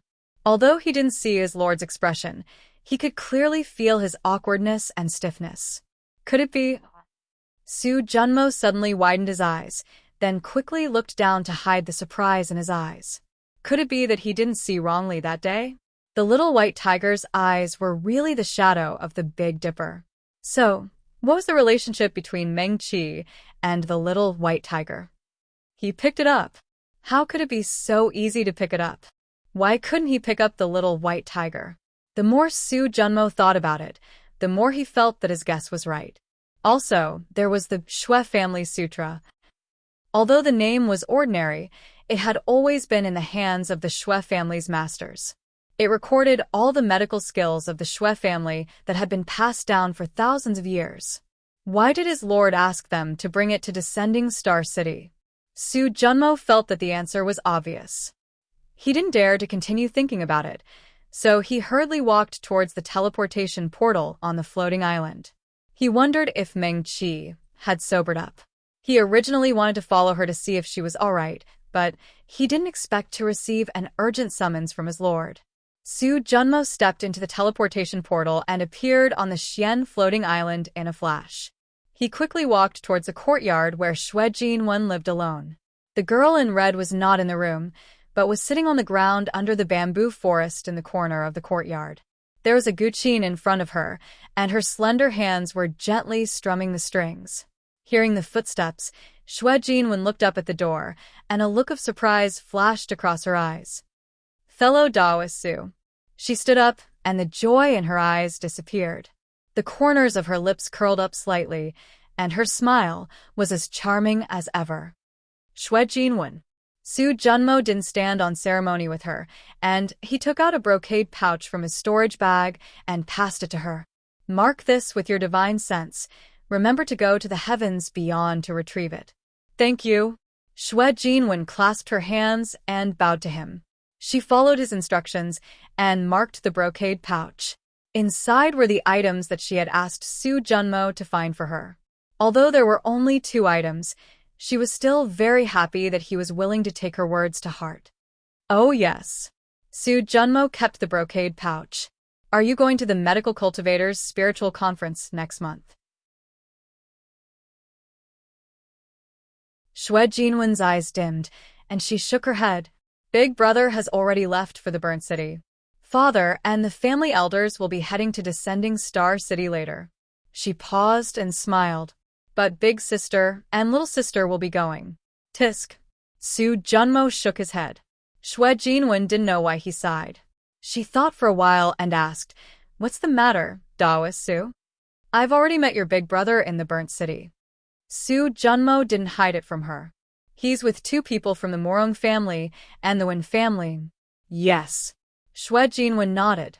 Many cultivators who were injured by vines suddenly appeared in the Huajiang Manor, which borders the western and eastern kingdoms. The Huajiang Manor sought help from the Wind Alliance, and because the injuries were too strange, Father sent Big Brother to check on them. Su Junmo was an important guest of the Wind Alliance when he was in the Western Kingdom. Moreover, it had already caused quite a stir in the Western Kingdom, so Xue Jinwen didn't have to hide it. Moreover, this heavenly demon cultivator from the demon realm was very knowledgeable and had helped the Wind Alliance and the Xue family a lot. She didn't know how Big Brother was doing, and Su Junmo might be able to help. Su Junmo was stunned. Injured by vines? Yes. Xue Jinwen nodded. Your big brother didn't mention this. Su Junmo's brows furrowed slightly. I should go. He turned and walked out of the courtyard. Xue Jinwen looked at his retreating figure, and her gaze gradually became determined. She turned and put away the guqin that was placed at the side. Then she closed the door and walked towards the transportation formation. When Meng Qi woke up, her head still hurt. She opened her eyes and looked at the ceiling, and didn't realize where she was for a long time. The furnishings in the room gradually became clear, and the things that happened before she fell asleep slowly returned to her mind. Burnt City, are you Elaine, Xue Qingxian? Then there was that cup of sweet and delicious wine that was obviously very strong. Meng Qi sat up in frustration and hit her head. Did she really pass out with just one cup? She didn't drink much, but she was a foundational cultivator. Meng Qi narrowed her eyes slightly. There seemed to be sorrow's flower, hibiscus tooth, snow fox orchid, and other spiritual flowers in the wine. She didn't pay much attention when she drank it, but now that she thought about it, there should be more than 10 kinds of spiritual flowers in that cup of wine. No wonder she couldn't resist it at all. She didn't know if she did anything strange when she was drunk. Meng Qi shook her head. She remembered that Xue Qingxian said something about the medical cultivation assembly, but after that, she became a little confused. Why excess? La few fragments occasionally flashed through her mind. She seemed to have gone to the heavens beyond heaven. Meng Qi looked down blankly and looked at the heavens beyond heaven jade scroll that she held tightly in her palm. Did she go to see Sister Xue Jinwen? And then she blinked her eyes. What else happened? Meng Qi was a little lost in thought when there were 3 knocks on the door. Qin Xiuma's voice came from outside. Are you awake? Yes. Meng Qi opened her mouth and found that her voice was a little hoarse. Not only that, but her eyelids also hurt a little. I'm coming in? Qin Xiuma asked again. Wait a moment. Meng Qi took a deep breath and jumped off the bed. There was a dressing table in the room with a mirror embedded in it. Meng Qi walked over quickly and looked at herself in the mirror. Her hair was a little messy, but it was okay. Why were her eyes swollen? She leaned closer and found that her eyelids were clearly red and swollen. Did she cry? No wonder her eyelids hurt. Not only was she drunk, but she also cried. She was a little embarrassed. Why did she cry when she was drunk? She couldn't remember how long it had been since she cried. Just then, a rustling sound came from behind Meng Qi. She turned around and met the little white tiger's blue eyes. Little Qi, good morning. Although she knew that she shouldn't have lost her composure in front of little Qi, she still greeted the little white tiger awkwardly. The little white tiger lay down lazily and turned its head to the side. Meng Qi? Qin Xiuma's voice came again. Are you done? Right away. Meng Qi cast a spell and washed her appearance simply. She took out a small bottle from her storage bag and poured out some powder to gently rub on her swollen eyelids. The cool feeling instantly replaced some of the pain. When she looked in the mirror again, she was back to normal. Please come in. Meng Qi put away the porcelain bottle and turned to open the door for Qin Xiuma. The young man in black stood at the door. When the door opened, his gaze landed directly on Meng Qi's face. Are you awake? He asked. Meng Qi. He saw through it but didn't say it out loud. Qin Xiuma's lips curled up quickly. He looked at the slender and elegant girl in front of him, who was a little embarrassed. Are you still going to look for the jade cicada vine? Yes. Meng Qi suddenly remembered. Yes, she did go to the heavens beyond heaven to look for the cold jade box to store the jade cicada vine. Wait a moment. Meng Qi quickly said, I still need to take something. As she spoke, she closed the door again and entered the heavens beyond heaven with the jade slip in her hand. The door of Xue Jinwen's courtyard was tightly shut. Meng Qi was about to contact the other party through her nameplate when Xiang Linma quickly walked towards her. Fellow Daoist, are you here to look for third young lady Xue? Fellow Daoist Xiang. Meng Qi nodded at him. She said she had something urgent and wouldn't come to the heavens beyond heaven for a few days. Before she left, she told me to give you these if you came to look for her. Xiang Lima took out a brocade pouch and handed it to Meng Qi. Thank you. Meng Qi made a divine sense mark on the brocade pouch. Third young lady Xue said you would get it by tomorrow at the latest. Xiang Lima smiled at Meng Qi. I hope it won't delay your business. He paused and asked again, have you heard about the Medical Cultivators Dharma Conference? I wonder if fellow Daoists will be there? Yes. Meng Qi said, that's great. Xiang Linma immediately smiled and cupped his hands at Meng Qi. I heard that the top medical cultivation sects in the 4 realms will attend this Medical Cultivators Dharma Conference. The once-in-a-decade Medical Cultivators competition will also be held as scheduled. Xiang Linma was a little embarrassed. I'll try to participate. Third young lady Xue and fellow Daoists don't need to, but if we meet in Descending Star City, I hope we can have a drink together. Meng Qi smiled. Okay. Then it's settled. Xiang Linma clapped his hands excitedly. When the time comes, invite third young lady Xue and we'll meet in Descending Star City. He cupped his hands at Meng Qi again and turned back to his small courtyard. Meng Qi also quickly turned around and walked toward the teleportation array. So she really came to sky beyond heaven. Why did she feel that something else happened besides asking Sister Xue for help? Meng Qi walked toward the teleportation array in a daze. On the floating island with the Xian word, there were still many cultivators from various sects waiting for the rabbit. Other than that, everything seemed so quiet and nothing unusual. Perhaps he was too drunk to think straight. Meng Qi looked up at the sky. Above the blue sky, the floating islands, each larger than the last, were still quietly floating in the air. At the highest point, the first island that seemed a little special was still floating leisurely on the other side of sky beyond Heaven City, some distance away from the remaining 6 floating islands. It seemed so aloof and independent. Meng Qi shook her head again. She must be drunk. She stepped into the teleportation array. When the light lit up, some messy fragments suddenly flashed in her mind. Cloud waterfall, bamboo, the sky that was very close, and the white-robed man's warm and strong embrace, but those images flashed too quickly. Before Meng Qi could catch anything, they flashed in her mind. She returned to the room in Rosy Lane and looked down at the jade scroll in her hand. Why did she feel that after she was drunk? She seemed to have dreamed of her master. Yes, and it was a very real master. With a straight face, he refused to admit that he was her disciple's master. Even his tone seemed so real. In any case, he insisted that he was not her master, but he had taught her so much. Meng Qi flipped her hand and kept the jade scroll in her storage bag. Alchemy arrays, cultivation arrays, and all kinds of spells, as long as it was something that he knew, Meng Qi would teach her everything. He also never laughed at her whimsical ideas. Instead, he would ponder with her and try his best to turn her ideas into reality. Meng Qi flipped her hand and kept the jade scroll in her storage bag. She knew why he didn't recognize her as his disciple. It was because her cultivation talent was too poor. And her master was a genius who had the ability to change the world.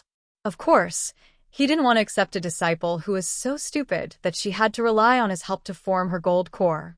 It didn't matter.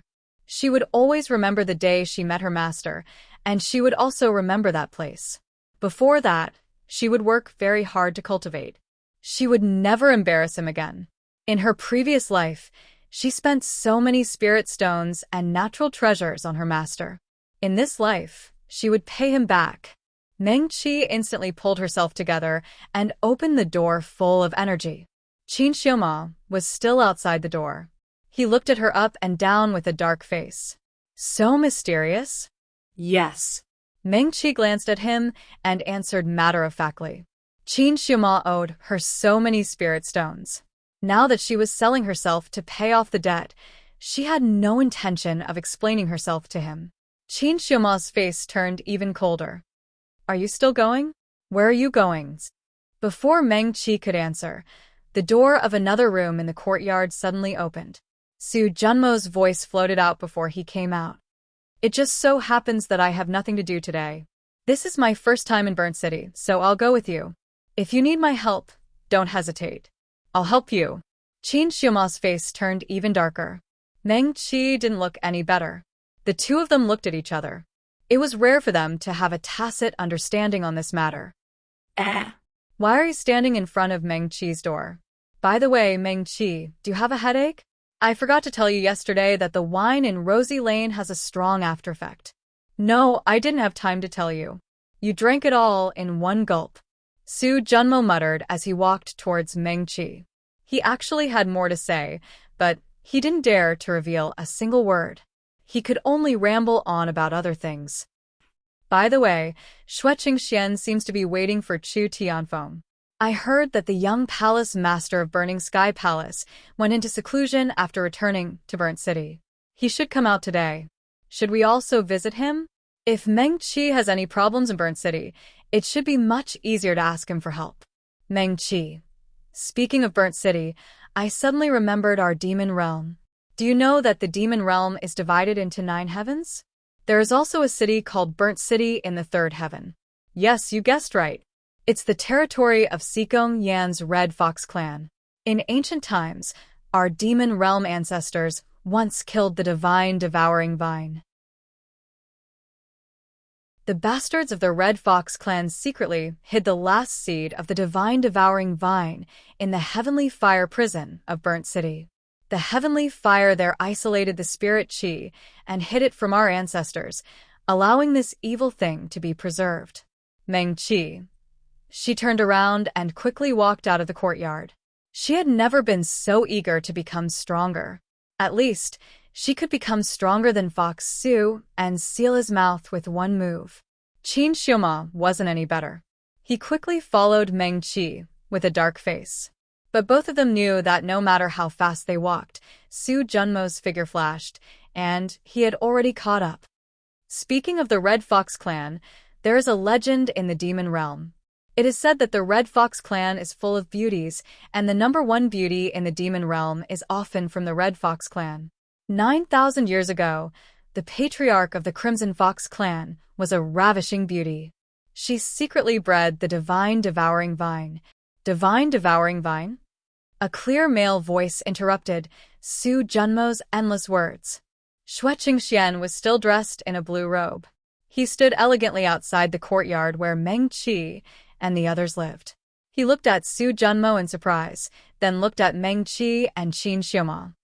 Brother Su, did you just say the divine devouring vine? Su Junmo pondered and slowly nodded. Yes. Meng Qi heaved a long sigh of relief. She turned to look at Xueqing Xian. Her impression of this young medical cultivator was even better. I was too reckless. Xueqing Xian's eyes were filled with unconcealable worry. This time, my 2 junior brothers and I came to Burnt City because of the divine devouring vine. He paused and said, recently, dozens of cultivators were injured by the vines in the Huajiang Manor, which is the closest to the east. Their injuries were not serious, but green vines grew out of their bodies half a month ago. When my 2 junior brothers and I went to check, 8 of them had their spirit qi sucked dry by the vines and became zombies. Su Junmo's eyes turned cold. Huajiang Manor. Yes. Xueqing Xian nodded. I have never seen such injuries in the 3,000 worlds. I also looked through the ancient records and found the relevant records. I wanted to ask Brother Su yesterday, but Brother Su left because he had urgent matters to attend to. We came to Burnt City to find the young palatial lord of the Burning Sky Palace. It is said that not long ago, he saw the divine devouring vine injuring people with his own eyes. Su Junmo hurriedly looked at Meng Qi and said with a serious expression, "Are you sure it was the divine devouring vine?" If the ancient records are correct, The divine devouring vine is correct. I used pills to temporarily suppress the divine devouring vine in the injured people's bodies and rushed to Burnt City to find young palatial Lord Chu. Su Junmo's expression became even more serious. He looked at Meng Qi again. If it were someone else, he might directly say that Meng Qi could save people. However, this was the woman that his master cared about, so he did not dare to do so.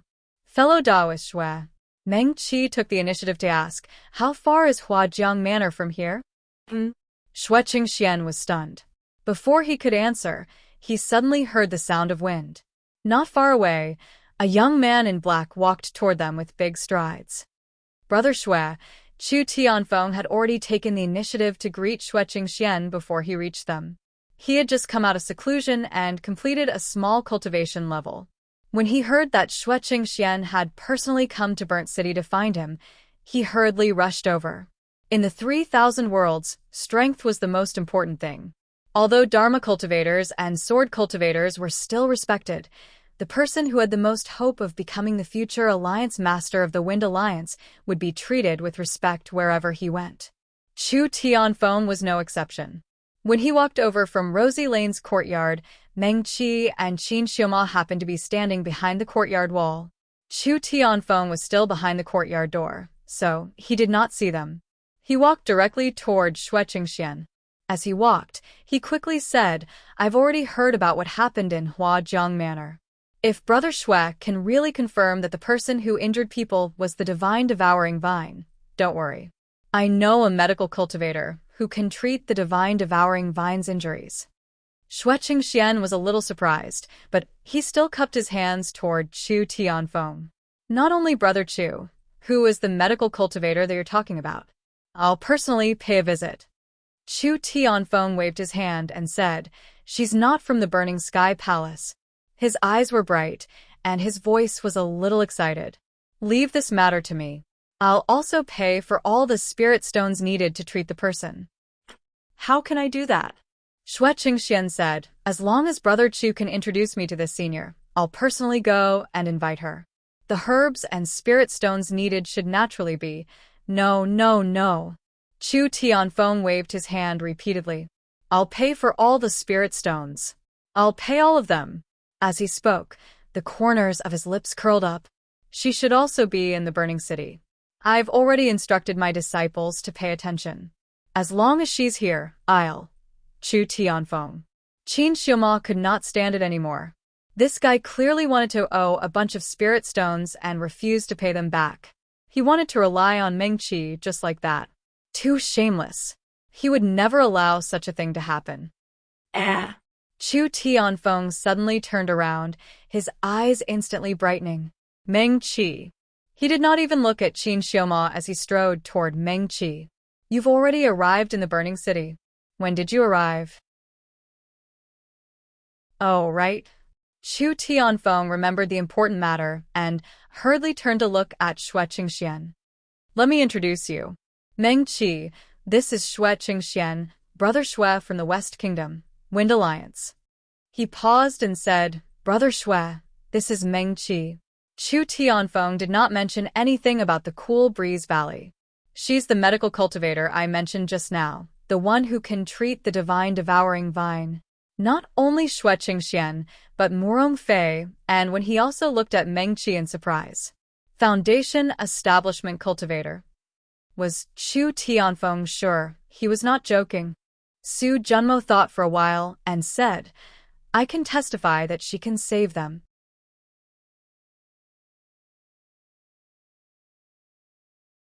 Chapter 46. For a moment, even Shui Qingxian did not speak. He looked at Meng Qi. He did not expect that the girl he found interesting yesterday was the person he came to Burnt City to find. But this Foundation Establishment Cultivator, Shui Qingxian's expression was not as obvious as Murong Fei's, and when he bowed to Meng Qi and said with a smile, "Fellow Taoist Meng Qi is so kind. I admire you." "Fellow Taoist Shui, you flatter me." Meng Qi returned the bow. "How did you treat the divine devouring vine's injury?" Chu Tianfeng was the one who said that Meng Qi could treat the divine devouring vine's injury. Su Junmo was the one who testified for her. Xue Chengxian absolutely trusted these two people. He did not doubt the authenticity of the matter at all, and politely did not ask how Meng Qi, a foundation establishment cultivator, did it. Brother Xue. Su Junmo's heart suddenly moved. Although I'm not a medical cultivator, I know the rules of communication between medical cultivators. Yes. Xue Chengxian nodded with a smile, and admitted straightforwardly. I forgot and broke the rules. The most confused one was Meng Qi. She was an orthodox medical cultivator, but after leaving Cool Breeze Valley in her previous life, she did not join any other sect. After that, she followed her master most of the time. Her master was very powerful and had always been carefree and unrestrained. Not to mention the various rules of medical cultivators, he had never asked Meng Qi to follow the rules that should be followed between master and disciple. Of course, it was also because she had never really agreed to acknowledge Meng Qi as her disciple. Xue Qingxian pondered for a moment. Fellow Taoist, you can treat the divine devouring vine's injury. Even in the Trichiliocosm, your knowledge is extensive. I think you don't lack cultivation technique books. He paused and looked up at Meng Qi. Meng Qi had lived for 2 lifetimes. In front of this successor groomed by the Wind Alliance, she could not hide her thoughts. Xue Qingxian could tell at a glance that this girl probably did not know about the rules that Su Junmo mentioned. He did not intend to take advantage of Meng Qi in this matter. Instead, he smiled and explained calmly, 2,000 years ago, the demon realm suddenly invaded through the Starfall Sea. In a short period of time, the 3,000 worlds were plunged into misery and suffering, and countless practitioners died. Fellow Taoist, I'm sure you still remember that when the catastrophe happened, countless sects were destroyed overnight.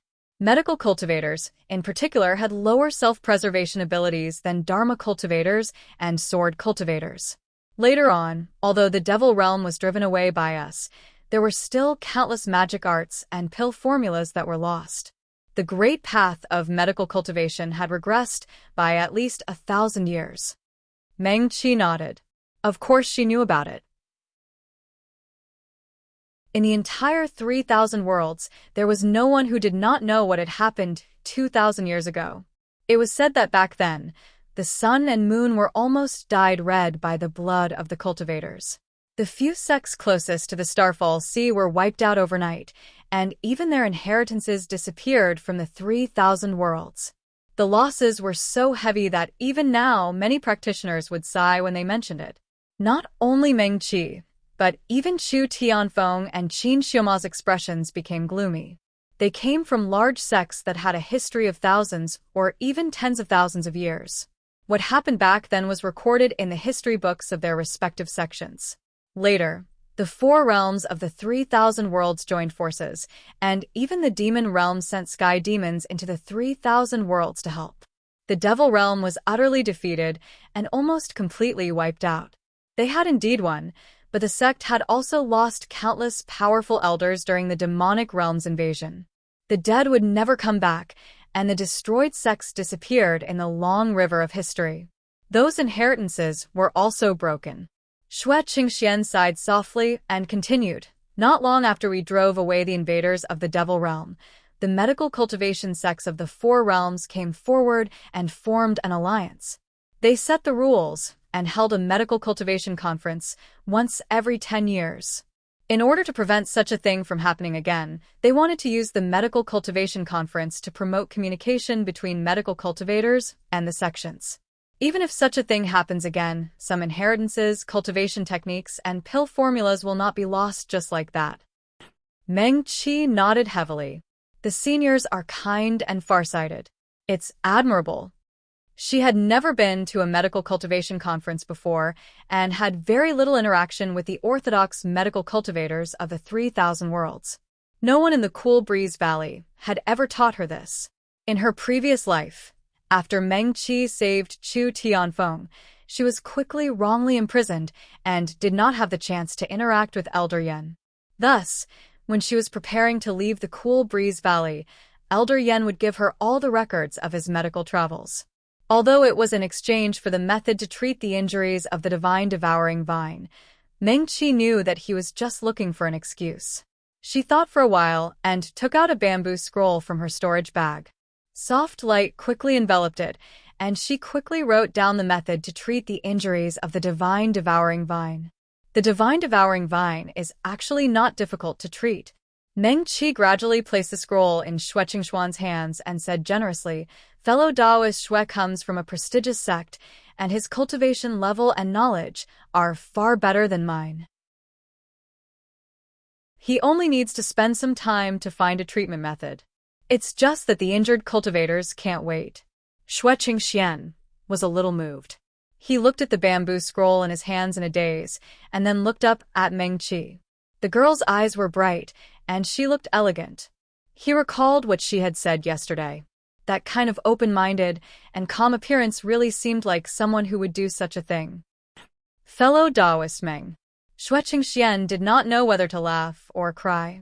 "I'm not." He really did not intend to use such a method to move Meng Qi and make her take the initiative to give the method to treat the injuries of the divine devouring vine.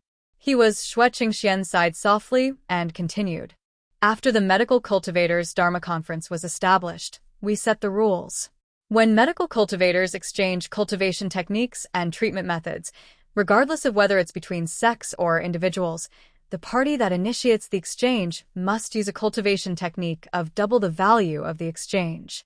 Also, the other party cannot be forced to make the exchange." After he finished speaking, he took out 2 bamboo scrolls from his storage bag and handed them to Meng Qi with both hands. "Fellow Taoist Meng, you're so kind. I can't break the medical cultivators' Dharma conference's rules. These are the Silver Moon Sword diagram and the 9 Yang Restoration Pills pill formulas." Xue Qingxian looked at Meng Qi and said, "Although the Silver Moon Sword diagram is a sword technique, it's very suitable for the medicine knives we use. The 9 Yang Restoration Pills formula is modified from the Yang Restoration Pills foundation, and its medicinal effects are stronger. I'll use it to exchange for the method to treat the injuries of the divine devouring vine. If fellow Taoist Meng is not satisfied, you can also exchange for something else." Big Brother Xue. Murong Fei and Wen He's expressions changed when they heard the words 9 Yang Restoration Pill and Silver Moon Sword diagram. The two of them called out Xue Qingxian at the same time, wanting to dissuade him. These 2 items did not belong to the Wind Alliance or the Xue family. The Silver Moon Sword diagram was the sword technique that Xue Qingxian practiced. When he went out to train in his early years, he coincidentally discovered it when he was picking herbs in a deep valley. It was unknown which senior had left it behind, but it seemed to be tailor-made for the medicine knives used by medical cultivators. Xue Qingxian relied on the Silver Moon Sword diagram. Over the years, not only medical cultivators, but many sword cultivators had also sought him for guidance. In the end, they were all defeated by him. He gave it away just like that. They had only met this Meng Qi yesterday. Furthermore, he was really a foundation establishment cultivator. They did not know if the method to treat the divine devouring vine would work. As for the 9 Yang Restoration Pill, it was also an improved formula that Xue Qingxian had based on the Xue family's Yang Restoration Pill. According to the Wind Alliance's rules, the person who improved the formula had the rights to the pill formula. He could give it to the sect in exchange for sect contribution points. In addition, all sect disciples who wanted to learn this pill formula in the future had to spend a certain amount of sect contribution points to exchange for the pill formula. 80% of the sect contribution points that these disciples spent would go to the person who improved the pill formula. In a large sect like the Wind Alliance, sect contribution points could be used to do many things. Some rare treasures of heaven and earth, as well as precious magic arts and pill recipes, could be exchanged with sect contribution points. In Murong Fei and Wen He's eyes, although the 9 Yang Restoration Pill formula was precious, it was not as valuable as the Silver Moon Sword diagram.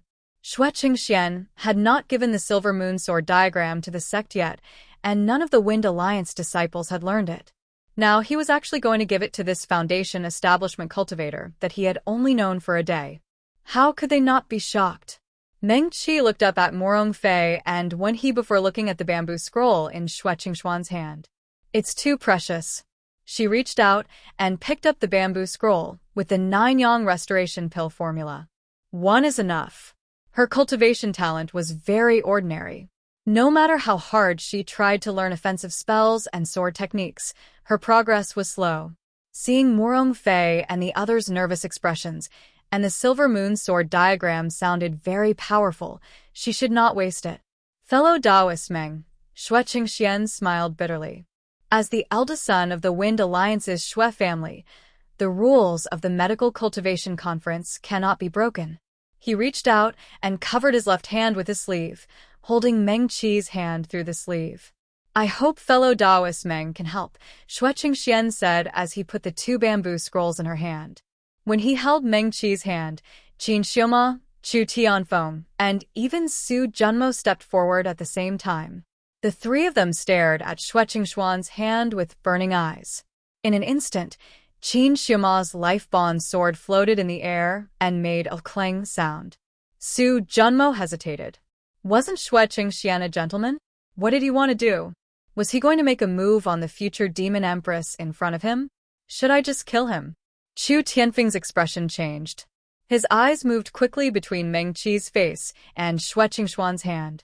His right index finger and thumb were already clasped, ready to attack at any time. However, before they could move, Xue Qingxian had already let go of Meng Qi's hand and retreated a few steps. He held the bamboo scrolls that Meng Qi gave him and quickly skimmed through the contents. His eyes flashed slightly. Huh? Morong Fei, and when he looked at Meng Qi vigilantly. They were waiting for Xue Qingxian to show a trace of suspicion, then they could immediately control this little foundation-building cultivator. What a clever idea! Xue Qingxian opened his eyes in surprise. This fellow Taoist Meng is not only kind, but also intelligent. I really admire you. Even Zhuji Xiuzhe could use this kind of method. The heartbreaking spell is a bit troublesome. However, there are other ways to hunt the 5 elements green crane and make the 5 elements spiritual power in its blood immortal. Meng Qi was also curious. What is it? Use the Mahayana illusion spell. Xue Qingxian was just about to take the bamboo scrolls when he suddenly remembered and said guiltily, I'm sorry, fellow Taoist Meng. This is the spell of the Wind Alliance. I can't give it to people casually. He explained, once the Mahayana illusion spell reaches the realm, it can keep the spiritual power in the strange beast's body immortal. It's very useful. Besides, Xue Qingxian thought for a moment. Foundation-building cultivators can refine the Mahayana illusion powder, which has a similar effect. However, this is also the recipe of the Wind Alliance. I can't give it to fellow Taoist Meng. I see. Meng Qi was not interested in the silver moon sword diagram that Morong Fei and the others were so nervous about.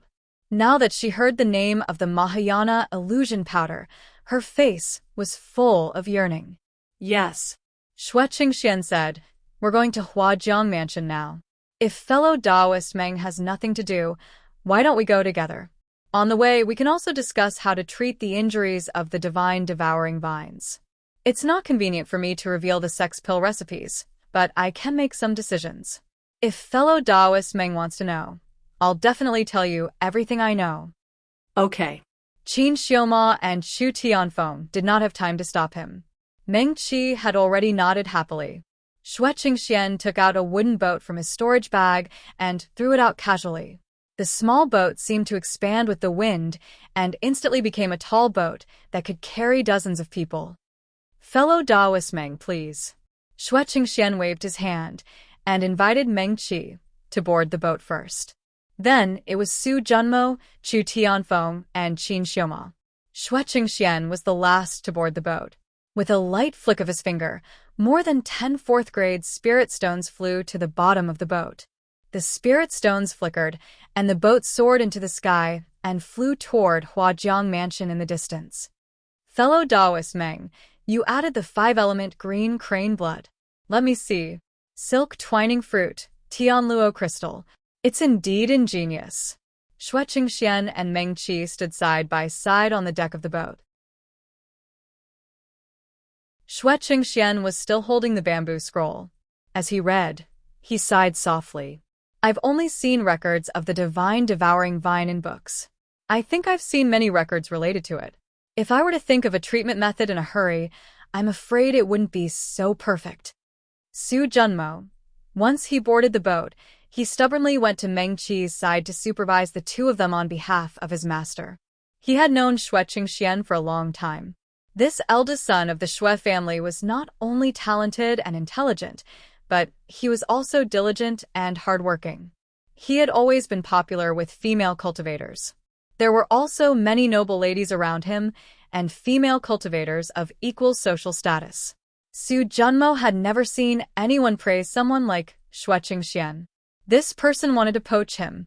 Absolutely. Su Junmo felt uncomfortable and turned to look at the other two. Qin Xiaoma and Chu Tianfeng stood not far away with cold expressions. However, for some reason, no matter how angry their faces were, they did not step forward to stop Meng Qi and Xue Qingxian from talking. What's wrong with these two? Su Junmo did not understand. He had seen Qin Xiaoma shamelessly following Meng Qi along the way. Chu Tianfeng was the same. He had thought that they both liked Meng Qi. Now that things were like this, wouldn't they be jealous, crazy, and stop them?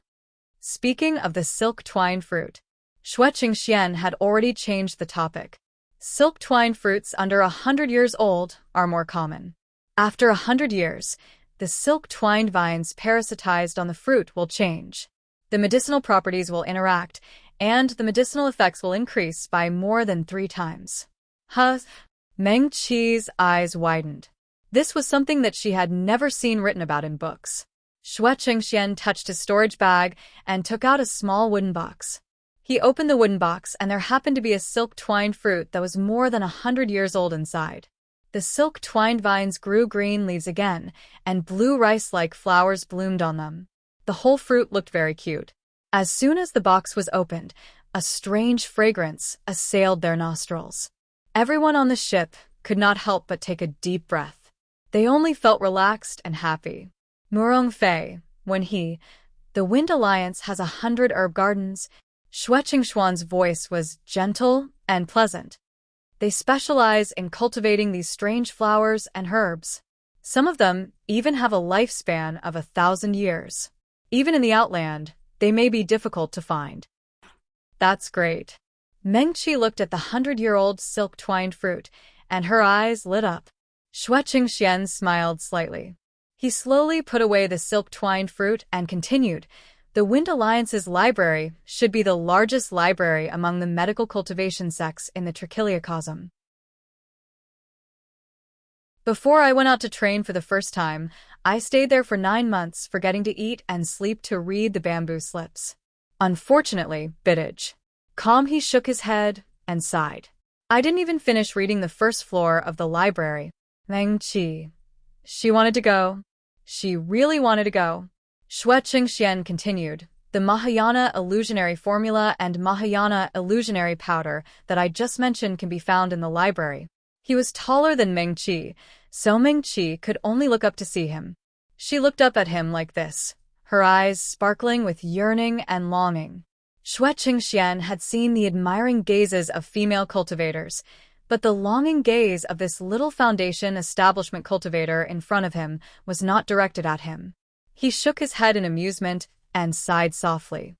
Unfortunately, the sect rules are strict and only disciples of the sect can enter the library. As Xue Qingxian spoke, he turned to look out of the ship's railing. The blue sky was very close, and the white clouds brushed past them.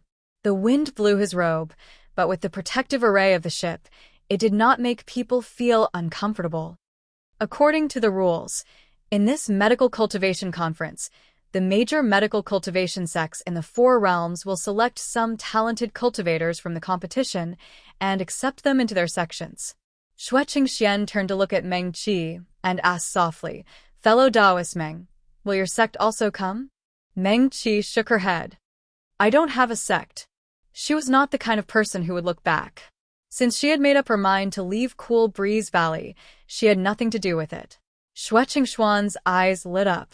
In fact, from the moment Meng Qi did not know the rules of the medical cultivation conference, he suspected that she did not come from a large sect. He did not expect that she did not even have a sect.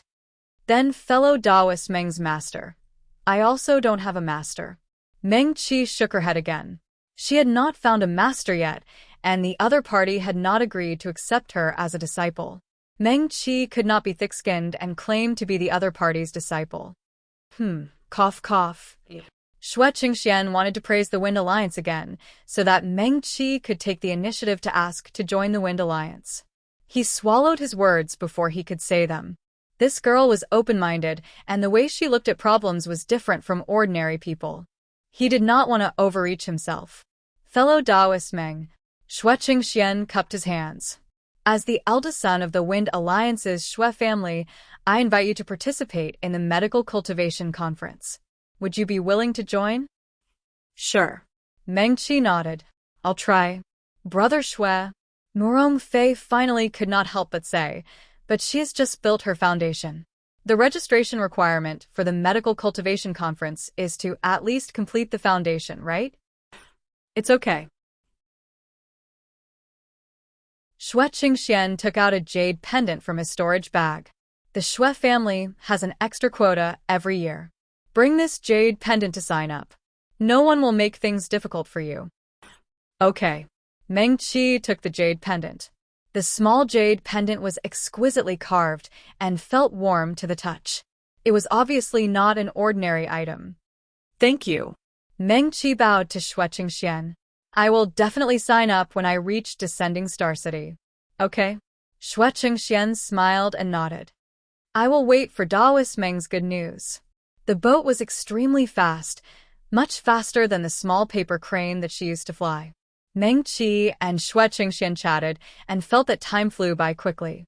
In less than half a day, the boat landed and stopped outside the city gates of Huajiang Prefecture. We're here. The group disembarked and Xue Qingxian kept the boat. Meng Qi looked up at the wide and tall city gates of Huajiang Prefecture.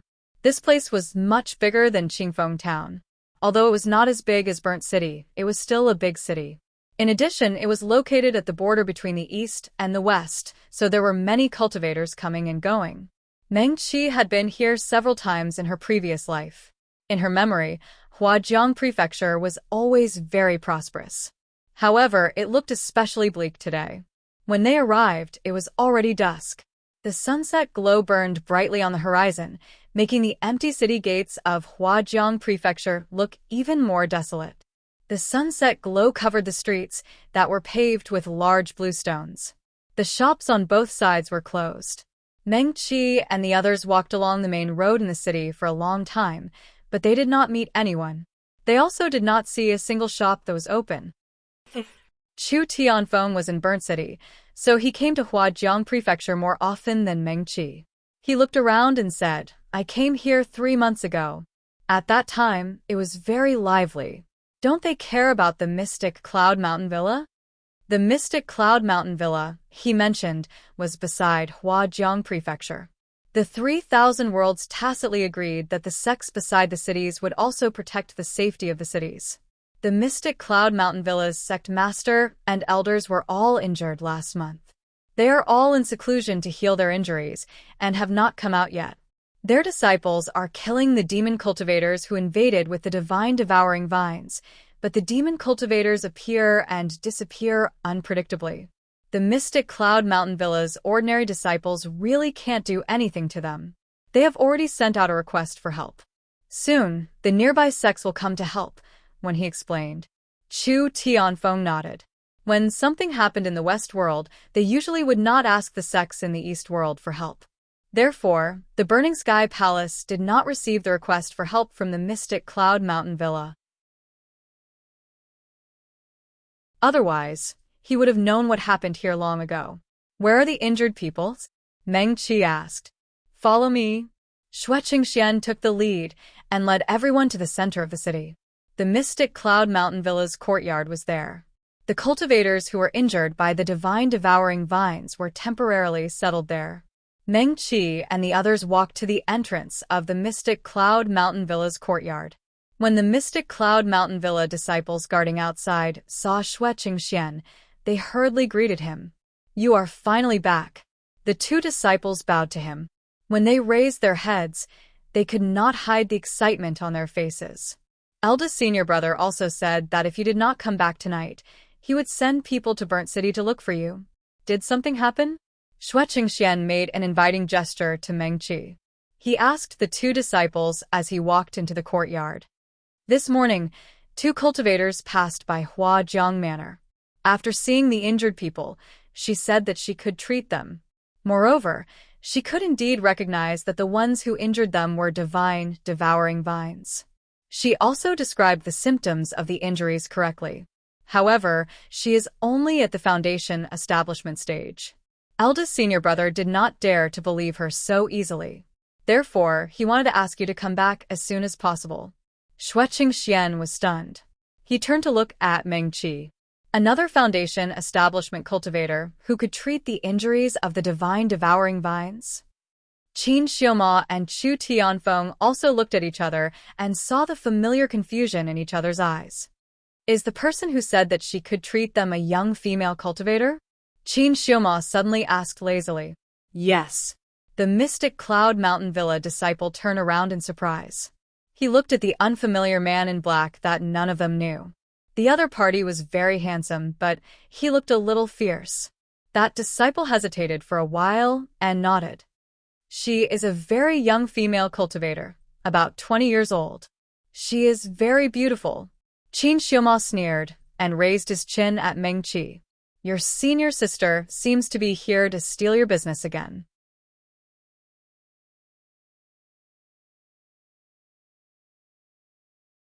Chapter 47. Meng Qi glanced at Qin Xiuma. Xue Qingxian was a little surprised, but he didn't say anything. He just smiled and said, "The last time I came to the East Border was 3 years ago with my father. It seems that the medical skills in the East Border have progressed very quickly in the past few years. I'll go in and take a look first." He nodded politely at Meng Qi, then turned to the two disciples of Xianyun Villa and said, "Please take me there." Yes. One of them hurriedly led Xue Qingxian to the door. The other disciple recognized Morong Fei and went and brought them to the main hall of the bee garden. You've come a long way. Please rest here for a while. I'll have someone bring you tea and snacks. He turned and left in a hurry. Meng Qi casually found a chair and sat down. Chu Tianfeng took a step forward and sat next to her. Qin Xiuma didn't sit and stood next to Meng Qi. Hey. Chu Tianfeng looked up at him. You just said that someone is trying to steal business. Is it Lu Qingran? What else could it be? Qin Xiuma raised the corners of his lips and smiled sarcastically. She wouldn't go that far, right? Chu Tianfeng didn't believe it. The disciples of Cool Breeze Valley were so miserable before. Would she dare to do it again? She wouldn't dare to do it again. But she dares to do it again. That's true. Chu Tianfeng nodded. Meng Qi looked at the two of them in surprise. Qin Xiuma and Chu Tianfeng's hostility towards Lu Qingran was too obvious. It didn't seem like the kind of hostility that was born out of love. Instead, it seemed like there was some kind of deep hatred. This shouldn't be. Meng Qi. Chu Tianfeng turned to look at Meng Qi. Meng Qi. Why did everyone start calling her Meng Qi? Let's go and expose Lu Qingran. Chu Tianfeng said, You are the one who came up with this idea, so we can't let her get away with it. You should be the one earning the spirit stones. As he spoke, he stood up eagerly. Let's go compete with her and snatch the business. Meng Qi wanted to roll his eyes at him. Since when could treating illnesses be equated with business? Moreover, if he relied on this method to earn spirit stones, he wouldn't even be able to raise little Qi. He would have to rely on something else. However, she still intended to take a look. I'll go take a look. She stood up as well. The cultivators injured by the divine devouring vines were innocent. If it was really Lu Qingran, she would not be at ease. Okay. Chu Tianfeng quickly followed. Qin Xiuma also followed. Su Junmo listened to the three of them mumbling for a while, but he still didn't understand what was going on. Seeing this, he also followed them. Only Morong Fei, and when he were left in the main hall. The two of them looked at each other, feeling somewhat baffled. Meng Qi. Seeing that only the four of them were left in the main hall, Su Junmo heaved a sigh of relief. He hurriedly moved to Meng Qi's side. Your senior martial sister is also here? What do you mean by snatching the business you were talking about? I noticed earlier that your relationship with your senior martial sister isn't very good. Could it be that there's something else going on? I think your senior martial sister is not bad. She's pretty, filial, and kind. In order to protect her master, she bravely stood up for her. Of course, it's wrong for her to suspect you, Meng Qi, but this is also human nature. If it were my elders who were being reprimanded, I wouldn't be able to help but speak up for them too. Yes, she's very pretty, very kind, and very nice. Qin Xiuma casually added, if you like her, then go chase after her. Yes, yes. Chu Tianfeng also said, if you miss out on such a good girl, it might be very difficult for you to meet someone like her in the future. Fellow Taoist Su, go chase after her. You can do it. I suspect that you're tricking me. Su Junmo snorted softly. Meng Qi, of course I'm on your side unconditionally, but I don't think there's anything wrong with your senior martial sister. Is there some misunderstanding between the two of you? If there's any misunderstanding, it's fine. Just leave it to me. I'll help you clear up the misunderstanding. It's not easy for everyone to learn from the same master. It's fine as long as the misunderstanding is cleared up. What do you think? There's no misunderstanding, Meng Qi said. Lu Qing ran, and I just don't get along. One was the Heavenly Tao's favorite, and the other was an unlucky scapegoat. They were born to be enemies. Speaking of hatred, she really didn't dislike Lu Qing ran. Really? Su Junmo was stunned. We're not tricking you. Qin Xiuma said, children who like to cry and throw tantrums are always more favored. There's nothing else. You don't have to worry about us. Su Junmo looked at the two of them suspiciously. She still felt that the two of them were up to no good. Even Meng Qi looked at the two of them in surprise. She had already felt that Chu Tianfeng and Qin Xiuma's attitude towards her after her rebirth was very different from her previous life, probably because there were no misunderstandings in this life. Meng Qi wasn't surprised that their attitude towards her had changed. Meng Qi's medical skills had already broken through to the 5th grade before she died in her previous life. There weren't any shortcuts in her medical skills. She took it one step at a time. She was truly a 5th grade medical practitioner who had saved countless lives. The people she cured, as long as they had nothing to do with Lu Qingran, were also very grateful to her. For example, the ordinary residents of Qingfeng town. When Meng Qi thought of these people, her heart became warm, and her gaze gradually became gentle. So, did she make the right choice in this life? Although she still saved these male cultivators who were entangled with Lu Qingran because she received money and cut off karma, she didn't snatch the luck of her senior sister, the darling of the Heavenly Tao. Bikuj. Name everything became better. As for why Qin Xiuma and Chu Tianfeng were dissatisfied with Lu Qingran, Meng Qi only thought about it for a moment before throwing it to the back of her mind. This had nothing to do with her. It didn't matter if they liked it, hated it because of love, or were depressed and perverted because they couldn't get what they wanted. It had nothing to do with her. What she wanted to know more now was about the Medical Cultivation Dharma Assembly. Thinking of the Wind Alliance's library that Xue Qingxian mentioned, Meng Qi's heart itched. She wanted to go, so she had to work hard. She completely blocked out the argument of Chu Tianfeng and the other two. Meng Qi didn't hear what they said later at all. She walked very quickly. The Mystic Cloud Mountain Villa's courtyard in Huajiang Mansion was quite big and occupied the best street in Huajiang Mansion. Meng Qi walked from the main hall to the room where the injured cultivators were placed. It was enough time for Su Junmo and Chu Tianfeng to repeatedly discuss whether Lu Qingran was worth pursuing or not. She turned a deaf ear to them and went forward to knock on the door. The door quickly opened with a creak, and a man in his 30s who was also wearing the Mystic Cloud Mountain Villa's disciple uniform walked out. May I ask who you are? The man sized up Meng Qi and was a little surprised by the unfamiliar girl who suddenly appeared in the courtyard. However, he soon saw Su Junmo. Fellow Taoist Su. The man took 2 steps forward and bowed to Su Junmo, who had already quieted down. Fellow Taoist, Li Anha of the Mystic Cloud Mountain Villa is very grateful for your presence. Su Junmo nodded at him. Fellow Taoist Li, you're too polite. He paused and said, I came with Brother Shui. After all, the divine devouring vine is from the demon realm. Yes. Li Anha nodded. This fellow Taoist wants to see the injured cultivators. Su Junmo pointed at Meng Qi. Is it convenient? Of course. Li Anha hurriedly stepped aside. His attitude toward Meng Qi was completely different from before. Fellow Taoist, please. Meng Qi nodded at him and quickly walked into the room. She couldn't help but frown as soon as she stepped into the room. The strong, sweet fragrance of white peaches instantly surrounded her. It was so intoxicating that it made it difficult for her to breathe. The mystic Cloud Mountain Villa definitely had a Dharma treasure that could seal one's aura. Otherwise, it was impossible that she couldn't smell a trace of aura outside the door. How many people are injured? Meng Qi asked. There are a total of 67 people. 4 of them are placed here, and there are a few more in the room.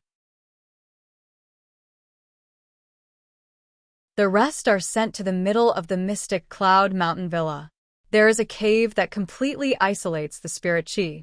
Before fellow Taoist Shui went to Burnt City, he instructed us to place the lightly injured cultivators there. The condition of the people there is better than the people in the villa. Li Anha didn't hide Meng Qi's problem for Su Junmo's sake. He frowned. I went back to visit them last night. They also. He shook his head lightly and sighed. These injured people were not disciples of the mystic Cloud Mountain Villa. Huajiang Manor was at the foot of the mystic Cloud Mountain Villa. According to the rules of the Trichiliocosm, the mystic Cloud Mountain Villa should be responsible for the safety of this place. The injured cultivators were also their responsibility. Yes. Meng Qi nodded. The fragrance of 3 cultivators was so strong. It was far stronger than the smell around Lan Zhuxian and the others when they were injured. She frowned and quickly walked forward. There were 2 rooms. The deeper Meng Qi walked, the stronger the smell. Chu Tianfeng and Qin Xiuma, who followed her in, also frowned. Just the smell alone was enough to make people feel extremely uncomfortable. Li Anha also frowned and said, ever since they moved in, the fragrance here has become stronger. He shook his head and said, 2 fellow Taoists passed by Huajiang Manor this morning. They said they smelled the scent of the injured divine devouring vines, so they came to help us treat them. Meng Qi nodded. She quickly passed through the room and entered the bedroom. Xue Qingxian heard the sound and turned to look at her. Seeing Meng Qi, he smiled at her and gestured for her to keep quiet. In the room, 3 bamboo beds were arranged in a triangle. On the ground in the middle of the 3 beds, there was a small bronze cauldron. Light pink smoke rose from the small cauldron.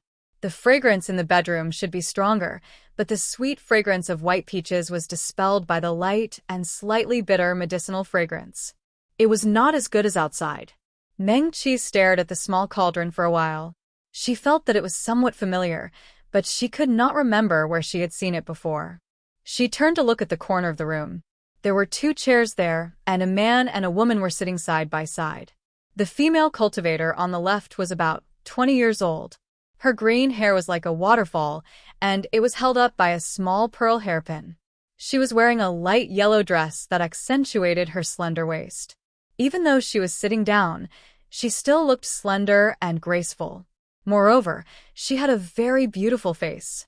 When the female cultivator met Meng Qi's gaze, her palm-sized face instantly paled. Her long and thick eyelashes trembled a few times. She seemed to be trying her best to squeeze out a smile. Junior sister Meng Qi. This person was Lu Qingran. Sitting next to Lu Qingran was a man in a black robe. He was wearing a bamboo hat on his head. A black veil hung down from both sides of the bamboo hat, completely covering his face. His exposed hands were slender, but they were abnormally pale. The male cultivator also turned his head to Meng Qi. She could not see his expression and gazed through the veil. She could only see that the male cultivator's fingers, which were originally lazily placed on the armrest of the chair, suddenly bent slightly and tapped the armrest somewhat casually. Qin Xiaoma had already stood next to Meng Qi in an instant. His fingers hanging by his side were forming a seal. His life-bound long sword would break through the air and attack the other party at any time. Qin Xiaoma did not know this person, but he instinctively felt that the black-clothed man next to Lu Qingran was very dangerous. A chuckle escaped from behind the black veil. It was the man who was laughing. When Xue Qingxian heard Lu Qingran call Meng Qi that way, he looked at the two in surprise. "You?" he silently mouthed to Meng Qi. "Are you from the same sect?" "We used to be," Meng Qi said lightly in a low voice. She was still looking at the small cauldron that was emitting light pink smoke. What was this? She took a breath. The slightly bitter and astringent medicinal smell, mixed with a little bit of the sweet fragrance of white peaches, gave her an indescribably strange feeling. What exactly was it? Meng Qi turned to look at Xue Qingxian. Since this knowledgeable medical cultivator of the Wind Alliance did not react, he should be harmless. But she felt a little strange, as if she had seen this thing somewhere before, but she could not remember now. "This is the powder on the wings of the Kanglin purple butterfly, mixed with the 300-year-old silk twining fruit, Tianluo crystal, and..." The man in the bamboo hat suddenly spoke. "The powder refined from the ascetic bamboo." His voice was very pleasant, but also very cold. Like a cold jade striking a stone, when it reached people's ears, they could feel a trace of coldness rising from the wound on their back. He seemed to be looking at Meng Qi. "Is my method effective?" Without waiting for Meng Qi to answer, Xue Qingxian had already spoken. "Just the powder refined from the first 3 herbs can be burned to drive away most of the exotic birds. With the addition of the ascetic bamboo, the effect will double. It's just that no one has ever tested whether this thing is effective on the divine devouring vine." Ha! That male cultivator sneered. "You'll know once you try." He knocked on the armrest again and said casually, "Otherwise, when you hunt the 5-element green crane, these cultivators can wait, but the divine devouring vine can't. It's just a pile of fertilizer. It doesn't matter if you save it or not." Meng Qi. Not only this small cauldron, even the tone of the man's voice was somewhat familiar. Did she meet him in her previous life? Why did she not remember it all? There were many men walking around Lu Qingran, and Meng Qi actually did not know all of them.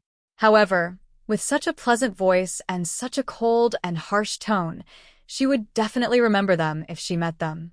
So, the male cultivator stood up as he spoke. He was very tall.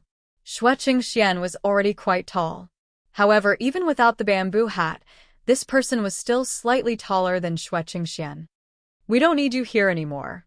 As he spoke, he turned his head and extended a hand to Lu Qingran. "Let's go." Xue Qingxian's expression changed slightly, but he did not say anything. In the end, the mystic Cloud Mountain Villa had nothing to do with the Wind Alliance. It was just that they were both in the West World. The other party had asked for help, and they were injured by the divine devouring vine, which they had never seen before. The Wind Alliance would naturally lend a helping hand. He stared at the male cultivator who refused to show his true face, and then looked at Lu Qingran. He had just heard her call Meng Qi junior sister. Regardless of whether or not they had been apprentice sisters in the past, the two definitely came from the same sect. In other words, they both came from the Eastern Jia. Of the 3,000 worlds and 4 Jia, it had never been said which Jia was strong enough to crush the other 3. However, for thousands of years, medical cultivators were recognized as the strongest in the Western Jia. The Wind Alliance was even more outstanding. He had not gone to the Eastern Jia for many years. This Eastern Jia that bordered both the Yao and Mo Jia had been suppressed and developed the slowest because of this, had produced such young and powerful Xiuzha. Xue Qingxian turned to look at Meng Qi. Meng Qi was looking at Lu Qingran. Lu Qingran hesitated and then slowly raised her hand and gently placed it on the man's pale palm. She lowered her head and slowly stood up, not willing to look at Meng Qi again. She followed behind the man and slowly walked out the door. When the two passed by Meng Qi, Qin Xiaoma lightly snorted and stepped forward to protect Meng Qi. He looked warily at the black-robed man. That feeling of danger became more and more obvious as the other came closer. As if feeling his master's nervousness, Qin Xiaoma's life-bond longsword suddenly hummed and appeared at his side. The longsword floated, the tip flashing with cold light. The man also turned his head in Qin Xiaoma's direction. Ha! He snorted again. A bit interesting. The man suddenly raised his hand and flicked his finger. He did not move quickly.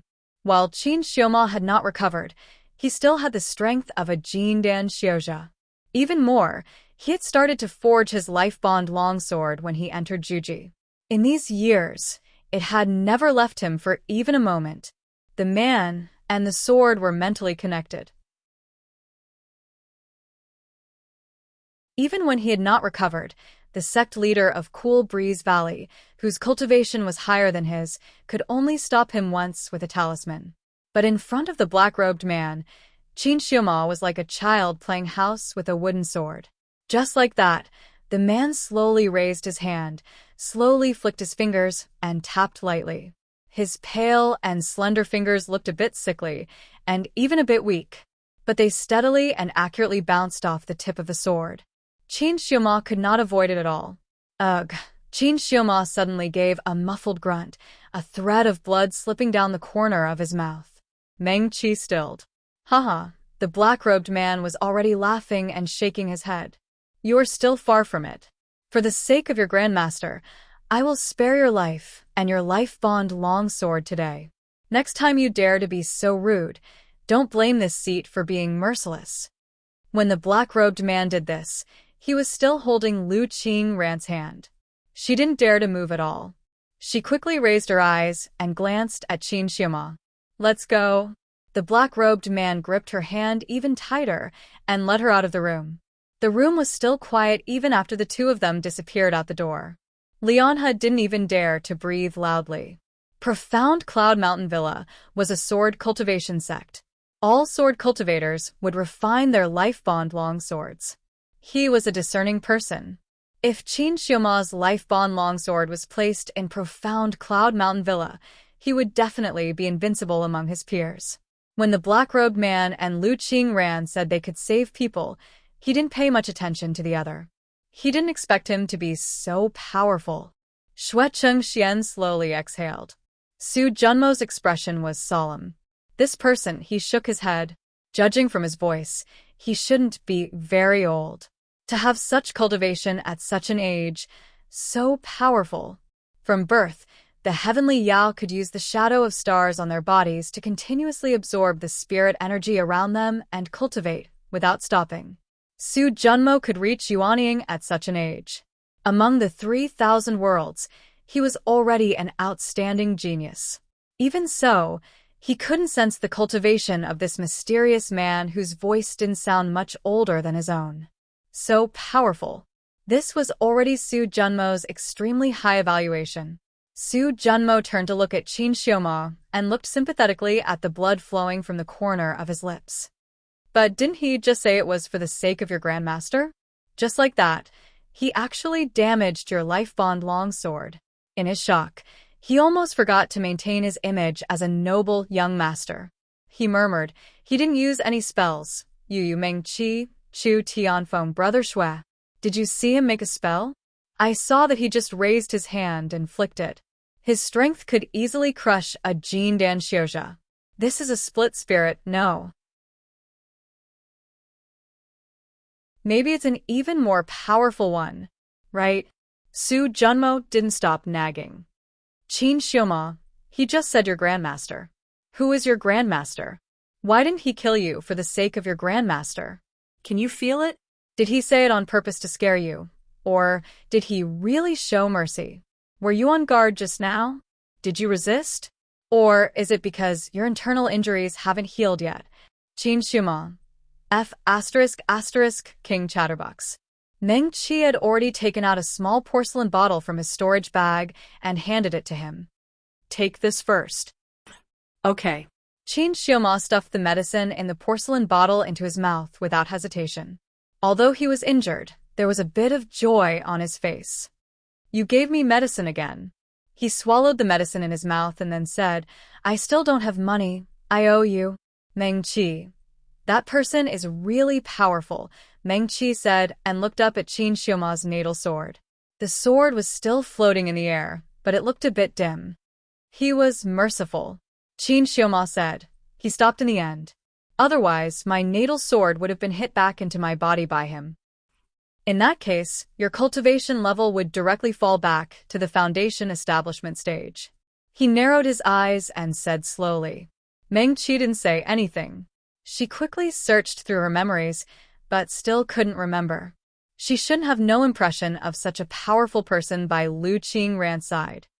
At this time, the three injured Xiozha in the room suddenly groaned. They had been injured for a long time, and the divine devouring vines in their bodies had absorbed all their spirit energy and started to take over their consciousness. The man's words were a bit harsh, but if these people continued to develop, they would really be no different from flower pots. Lianhe was overjoyed and rushed forward. The three Xiozha all slowly opened their eyes. Although they still looked a bit dazed, their eyes slowly regained their spirit. They were no longer blank and numb like before, as if they were walking corpses. How do you feel, fellow Taoists? Lianhe asked. A male Xiozha in his 40s slowly exhaled. Where am I? He suddenly shouted in horror. I remember now. He was extremely shocked and was about to jump up from the bamboo bed. Just as he lifted his body, he fell back down again. Why do I have no strength at all? Where's my spirit energy? Why is my spirit energy gone? When he shouted like this, the other two also panicked and checked the condition of their bodies. My spirit energy is gone too. My spiritual ocean is empty. I've never experienced such a situation since I started cultivating qi. What exactly happened? Where's my spirit energy? The room instantly became noisy. The three injured Xiozha's voice was hoarse, but in their anxiety, they did not care about the condition of their bodies. They struggled to get up from the bed. Lianhe could not persuade them, so he could only turn to Xue Qingxian for help. Don't panic. Xue Qingxian stepped forward and comforted them. I'm Xue Qingxian from the Wind Alliance. You were injured by the divine devouring vine earlier, so now you should... Xue Qingxian suddenly turned and called Meng Qi. Fellow Taoist Meng, come and take a look. Was it the same for the people you cured earlier?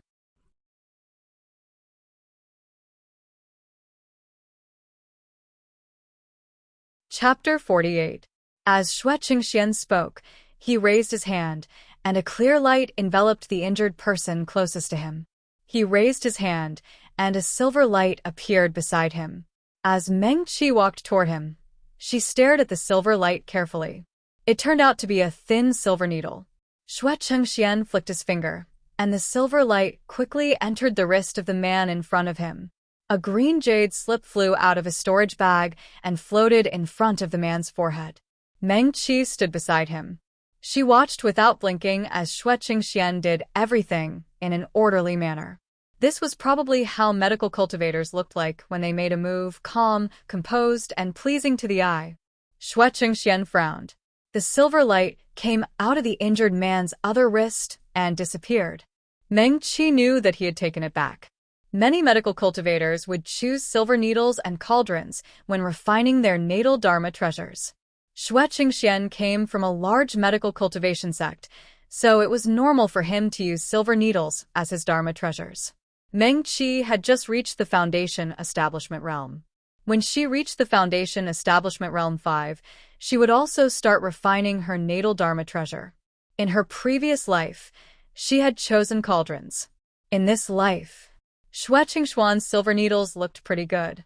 Fellow Taoist Meng, Xue Qingxian's expression was serious. He handed the green jade slip to her, and Meng Qi held it in her hand. The jade slip emitted a clear light, and the man's condition was instantly imprinted in her mind. The spirit qi in his body had completely dried up, and his spirit sea was like a barren and cracked land. After being corroded by the divine devouring vines for many days, even his blood essence was being consumed. The originally tall and strong cultivator's body was almost hollowed out and extremely weak. Also, Meng Qi's eyes widened. Demonic Qi. Xue Qingxian turned and quickly said to Li Anhe, the eldest senior brother of the mystic Cloud Mountain Villa, "Quick, Send someone to stop those two people." Okay." The two words, devil Qi, caused Li Anhe's expression to suddenly change. Oh no! He suddenly raised his voice. The Xiuzhe recovering in the snow cave at the middle of the mountain are also. Li Anhe's face was pale as he turned around and strode out of the door. The blood at the corner of Qin Xiuma's lips had turned dark brown, which made his face even paler. I'm afraid I can't stop him if I'm below the spirit-severing stage. Spirit-severing? Li Anhe was shocked. Master and Elder have other matters to attend to in the sect. I'm afraid there were only 2 cultivators who had just stepped into the spirit-severing realm in the mystic Cloud Villa. However, they had more important matters to attend to. Then don't go to your death, Qin Xiuma said in a hoarse voice as he wiped the blood from the corner of his mouth. But Li Anhe still wanted to say something. Xue Qingxian shook his head and said, "It's my fault. The devil Qi is very faint. If you don't examine it carefully, you won't be able to detect it. That black-clothed Xiuzhe seems to be injured. Maybe he was injured by a Mo Xiu, and there is still Mo energy in his body." He had just checked, and the devil Qi seemed to be completely harmless. Furthermore, there was only one wisp, and it was very faint and weak. There was no need to expel it, as it would dissipate after 1 or 2 days. Taoist Meng Qi. Xue Qingxian turned to look at Meng Qi, who was deep in thought. "What do you think?" Meng Qi shook his head. "It's harmless for now." She was thinking about another matter. Back then, she had also discovered devil Qi in the bodies of Lan Zhuxian and the other Cool Breeze Valley disciples. It was also very faint and weak, and it did not cause any harm to the cultivators themselves. So that black-clothed man was already beside Lu Qingran back then? Back then, those Cool Breeze Valley disciples who were injured by the divine devouring vines did not receive proper treatment. It was only because someone forcefully suppressed the divine devouring vines that Lan Zhuxian and the others suffered an even more serious backlash. The divine devouring vines that injured people in Huajiang Manor this time were similar to the ones that injured Lan Zhuxian and the others previously. This black-clothed man had really healed those people. The method he used was even more tyrannical than Meng Qi's. He directly killed the divine devouring vines in those people's bodies. So that wisp of devil Qi should have been left in those cultivators' bodies when he killed the divine devouring vines. In that case, who exactly was he? Qin Xiuma also walked over and asked Meng Qi in a low voice, "You think there's a problem?" Meng Qi thought for a moment. "I'm guessing that he pulled out the divine devouring vines that were hibernating in those people's bodies from their blood and directly killed them in their bodies. The devil Qi should have been left behind at that time. He's very powerful." Yeah. Xue Qingxian also nodded. He can precisely control the Dharma art and kill the divine devouring vines without harming those cultivators' essences. He's very powerful. No wonder Qin Xiuma was injured when he only used 2 fingers just now. He's indeed very powerful. Su Junmo also came over. "Meng Qi, your senior sister, is with him. Will she?" He frowned a little worriedly. "Was she coerced?" Qin Xiuma glanced at Su Junmo in annoyance. Was it fun to repeatedly mention that he was defeated by the other party in front of Meng Qi? "Should we go and save your senior sister?" Su Junmo asked again. The worry in his tone was real. When Lu Qingran left, she turned back to look at us. Was she asking for help?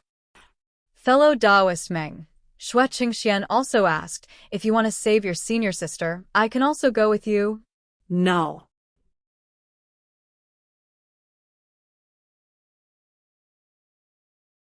Meng Qi shook his head. Lu Qingran would never need her to worry. No matter how powerful a man was, he would quickly become soft in front of her. She had seen even more powerful, bloodthirsty, cold-blooded, and cruel demonic cultivators than this black-clothed man. In the end, they quickly fell under Lu Qingran's skirt and obeyed her every word. Their love for her was unforgettable. But Meng Qi... Su Junmo still wanted to say something. Meng Qi glanced at him. If you want to go, you can go by yourself. Su Junmo. That's right. You can go by yourself, Chu Tianfeng also said. Su Junmo. He was speechless.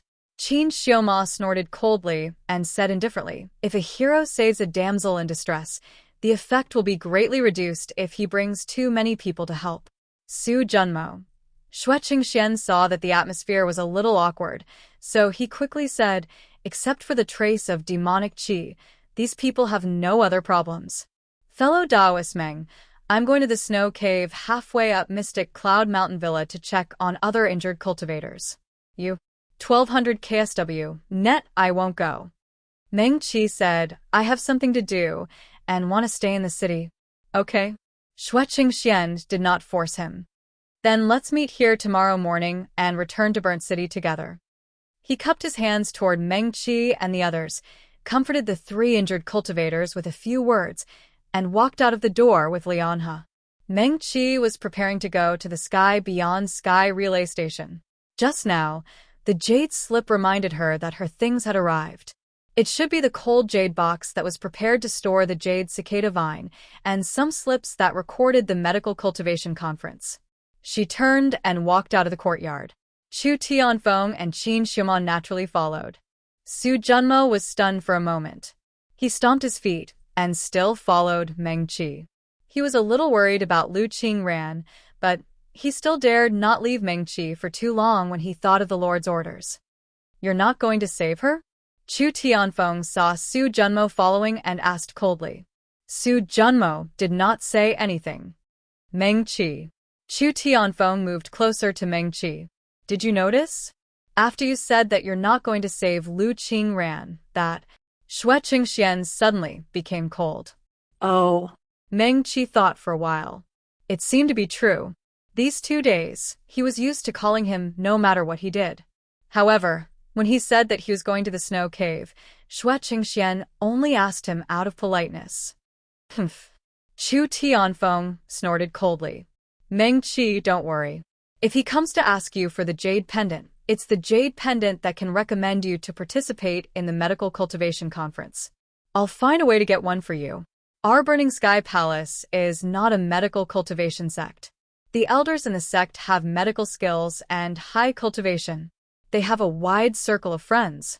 There must be a way.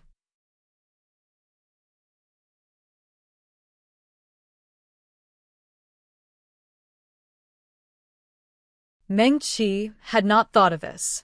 Su Junmo did not know whether to laugh or cry. Xue Qingxian won't. He's the eldest son of this generation of the Xue family. How could he come to ask for something that was given away? However, Meng Qi, are you really not worried about your senior sister? Although she was a little rude to you before, she was also protecting her master. It's not. Shut up. Chu Tianfeng and Qin Xiaoma turned around and shouted at Su Junmo. After they finished shouting, they looked at Meng Qi worriedly. Meng Qi's expression was still indifferent. I'm not going. She thought for a while and added, she'll be fine. While talking, they had already walked to the outside of the Sky Beyond station. Huh? Su Junmo was used to being told to shut up by them, so he did not take it seriously. He looked up at the words, Sky Beyond Station, and was a little surprised. Meng Qi, you're here? Meng Qi had already walked in. The manager of the Sky Beyond Station recognized her divine sense mark and handed her 2 brocade pouches. Thank you. Meng Qi was a little surprised, but she still took them all. She opened the first small brocade pouch and used her divine sense to explore it. There were indeed 2 cold jade boxes and some bamboo slips inside.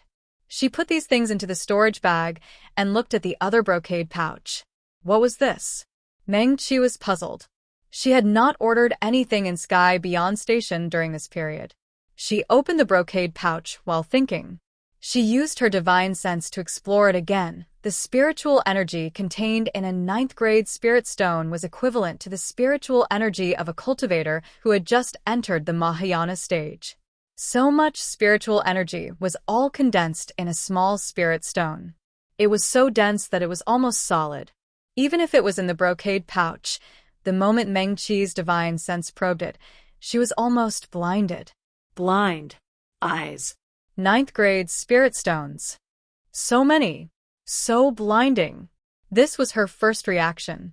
Then Meng Qi was stunned. Where did so many ninth-grade spirit stones come from? The largest amount of spirit stones she had earned so far was the more than 200 8th-grade spirit stones she got from selling the North Deep pills. But there were at least 200 or 300 9th-grade spirit stones in this brocade pouch. This was a huge amount that probably even the geniuses of large sects like Qin Xiaoma and Chu Tianfeng would be surprised. Hello. Meng Qi carried the brocade pouch and walked toward the manager of the Sky Beyond station. Excuse me, is this a mistake? She did not remember having so many spirit stones at all. There's no mistake. The manager took it and checked the divine sense mark on it. He said with certainty, the divine sense mark is exactly the same as fellow Taoists. There's no mistake.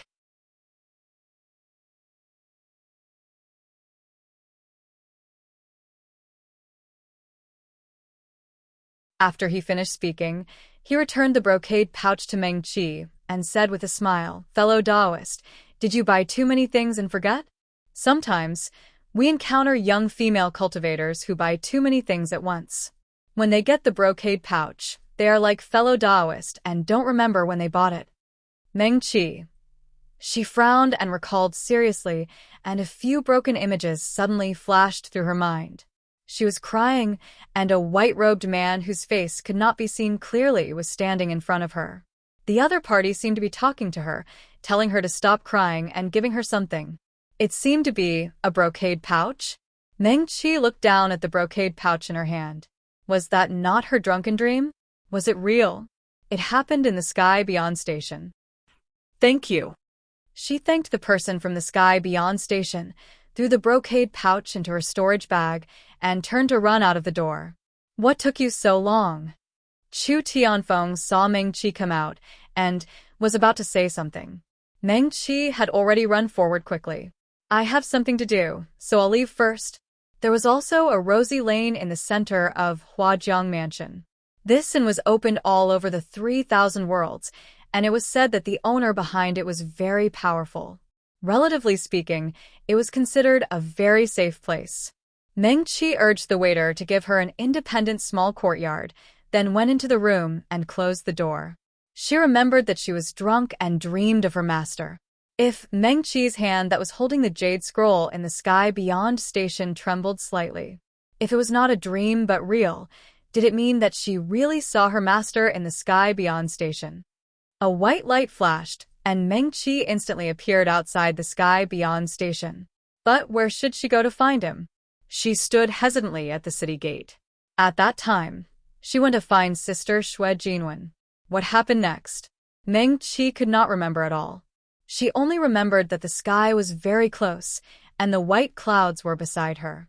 On the distant green mountains, there seemed to be clouds pouring down like a waterfall. Meng Qi's heart skipped a beat, and she quickly walked toward the staff of the Sky Beyond station at the city gate. Hello. She nodded to the person and asked, May I ask where I can see the cloud waterfall in the Sky Beyond station? Cloud waterfall? The person was stunned and looked at Meng Qi in surprise. If you're at the highest level of the Sky Beyond station, you can see the cloud waterfall when you're particularly lucky. But you can't see it every day, only when you're particularly lucky. Because the cloud waterfall is there. Here. As he spoke, he raised his hand and pointed to the highest floating island floating in the corner of the Sky Beyond station. The cloud waterfall is up there.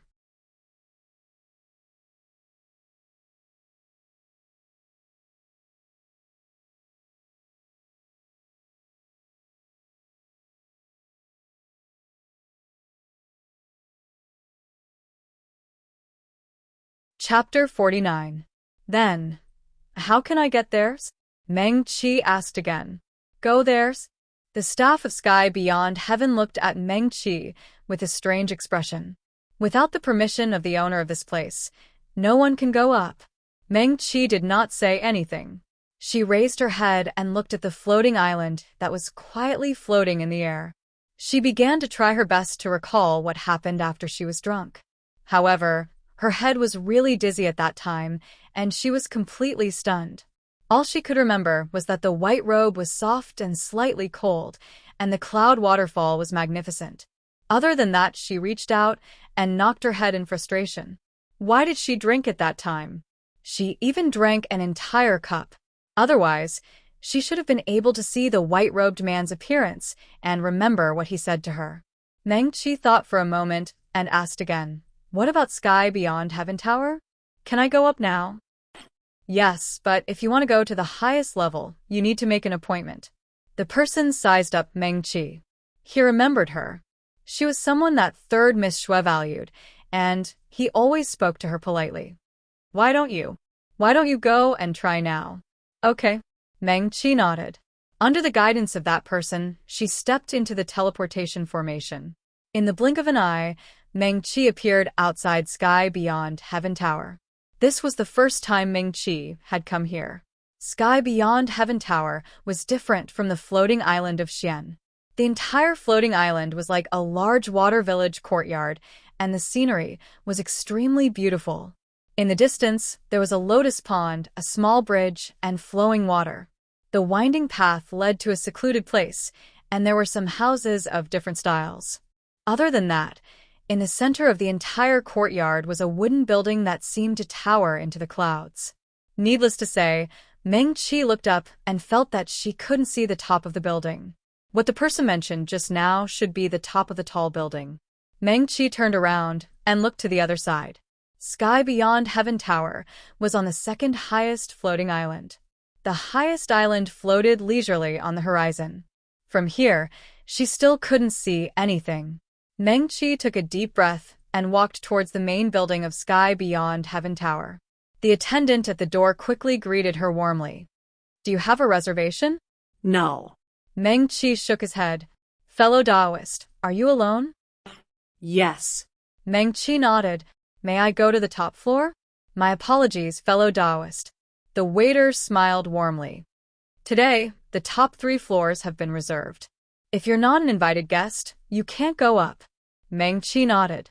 She thought for a moment and decided to enter the Heavens Beyond restaurant under the guidance of the attendant.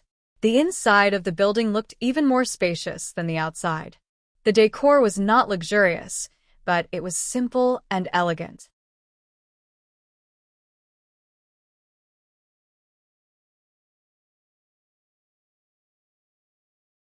The waiter led her to the 4th floor. Meng Qi sat alone at a square table by the window. Every table here was quite far from each other, so that the guests at each table would not disturb others. The waiter brought over the menu. Meng Qi flipped through it and casually ordered a few side dishes. Not long after, the steaming hot dishes were delivered to them. "It smells so good." When cultivators were in the sky beyond heaven, they felt no different from when they were in the 3,000 worlds. However, no matter how full they were here, they would still be hungry in the real world. Cultivators who could come to the sky beyond heaven were, at least golden core cultivators, and above. They could fast and fast so they could only taste the food. In this way, the Heavens Beyond restaurant became the first choice for cultivators from the 3,000 worlds to gather. The dishes in front of Meng Qi were really delicious. As soon as they were served, the aroma assailed her nose, making her feel comfortable. She had something on her mind, but she could not help but be attracted by the exquisite and delicious dishes. The attendant brought the last dish she ordered and placed a pot of tea on the table. "Fellow Taoist, please enjoy." "Excuse me, if I want to go to the top floor tomorrow, can I make a reservation now?" Meng Qi stopped him. "I'm sorry, fellow Taoist. The top floor has been reserved from today until 3 months later. I'm afraid I can't let you go up in the near future." The attendant's smile did not fade. "Do you have any other instructions?" "Thank you." Meng Qi was a little disappointed. In the middle of the Heavens Beyond restaurant, there was a patio that led from the bottom to the top floor. She turned her head and looked, but she could not see the top at all. This was normal. Back then, in the Xian auction house, there was a world with every step. It was not the first time Meng Qi had seen the power of the owner of this place. She retracted her gaze and was about to continue eating when suddenly, from another table of guests not far behind her, there was a sudden exclamation. Jiyu. Are you sure? Meng Qi turned her head abruptly. The guest over there probably realized that he was reckless and hurriedly bowed to the people around him to apologize. When he spoke again, his voice was very low. Meng Qi was quite a distance away from them, so she could not hear what they were saying at all. She waved her hand to call the attendant over and asked, "May I ask what the guest just said about Jiyu?" Oh. The attendant smiled and explained, "The Heavens Auction House will hold the last auction of the month in 2 days. Jiyu is on the auction list now." Biddage. Calm, it's really Jiyu? Meng Qi confirmed once again. Yes. The attendant smiled slightly and said confidently and proudly, "This item is the feather of a heavenly demon phoenix."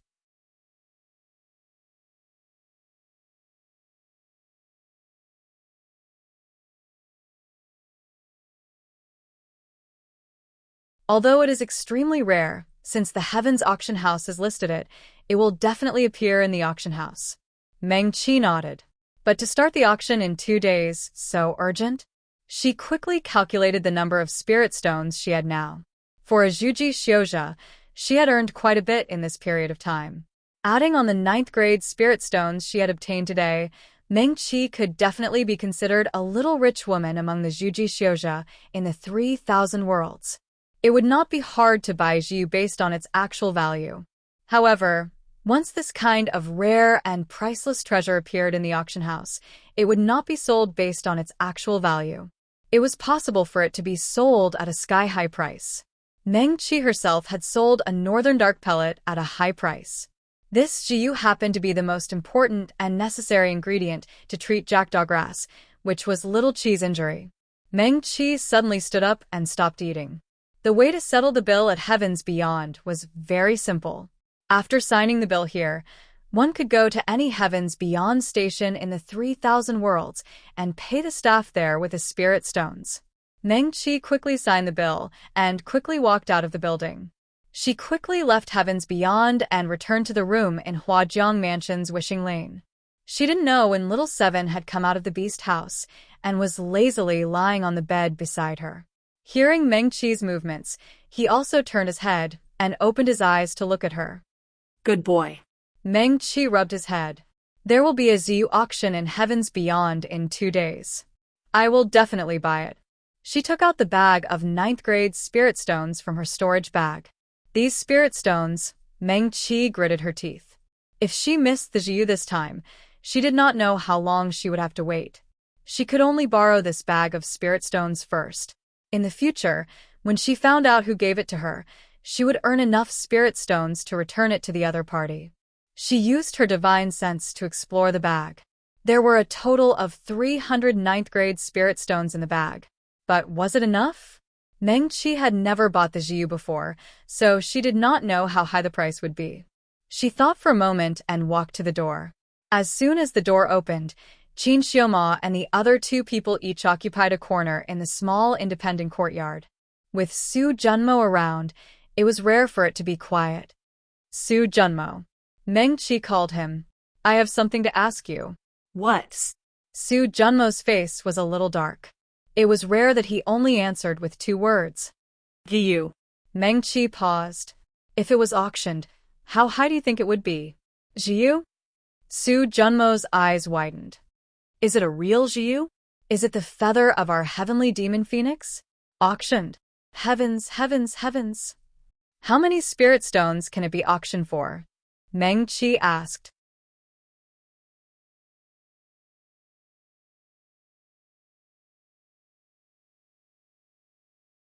That's the feather of a phoenix. Do you know that heavenly demon phoenixes are even rarer than white tigers in the demon realm? They can be reborn in flames and are basically immortal. They have no interest in reproducing. Of course, the great heavenly demons, also known as the heavenly demon royal family, have no interest in reproducing. That's why they are becoming rarer and rarer. Back then? How many spirit stones? Meng Qi was a little speechless. Let me finish. Where were we? Yes, heavenly demon phoenixes are also a branch of the heavenly demon royal family. Apart from the phoenix and white tiger, the royal family also has the azure dragon, the black tortoise, and the qilin who made great contributions in the war 10,000 years ago. Spirit stones? Meng Qi interrupted Su Junmo again. There were only 2 days left. She had to think of a way to gather as many spirit stones as possible. She really did not have the patience to listen to Su Junmo talk about the great heavenly demon's reproductive difficulties. If you sell it, 1 GU will cost about 100 9th grade spirit stones. But if you auction it, it's hard to buy something like this without at least 500 9th grade spirit stones. It's possible to double the price. 1 feather? This time, even Chu Tianfeng exclaimed, no matter how rare a heavenly treasure is, isn't it too much for 1 feather to be auctioned at such a price? And it's only the feather of a phoenix, not the flesh of a phoenix or anything. It's just a feather. Meng Qi and Su Junmo looked at him in unison. What do you know? Su Junmo instantly forgot that he was angry with the two of them just now. Come. Let me talk to you. Your Burning Sky Palace is a sect that cultivates magic and mainly cultivates fire. Do you know what it means to your Burning Sky Palace if you can refine the Jiu into your natal magic treasure? Meng Qi had already walked out of the courtyard. Su Junmo's voice was still babbling. She had already begun to think about where to get the money. Qin Xiuma didn't participate in their discussion. As soon as Meng Qi moved, he immediately followed. How many more spirit stones do you need? He asked Meng Qi in a low voice. It's always good to have more. Meng Qi turned to look at him suspiciously. Do you want to pay back the money? Qin Xiuma choked. He really didn't have any spirit stones, but he reminded Meng Qi, you still have an IOU in your hand. You can ask her to pay back the money. He paused, and a strange smile appeared on his lips. Even if she doesn't have the money, the person with her will pay it back for her. Yes. Meng Qi also reacted. She took out the IOU that Lu Qingran gave her from her storage bag. The black-clothed male cultivator with Lu Qingran was so powerful that he could definitely help her pay back the spirit stones. She quickly walked out of Rosy Lane. I'm going to collect the debt.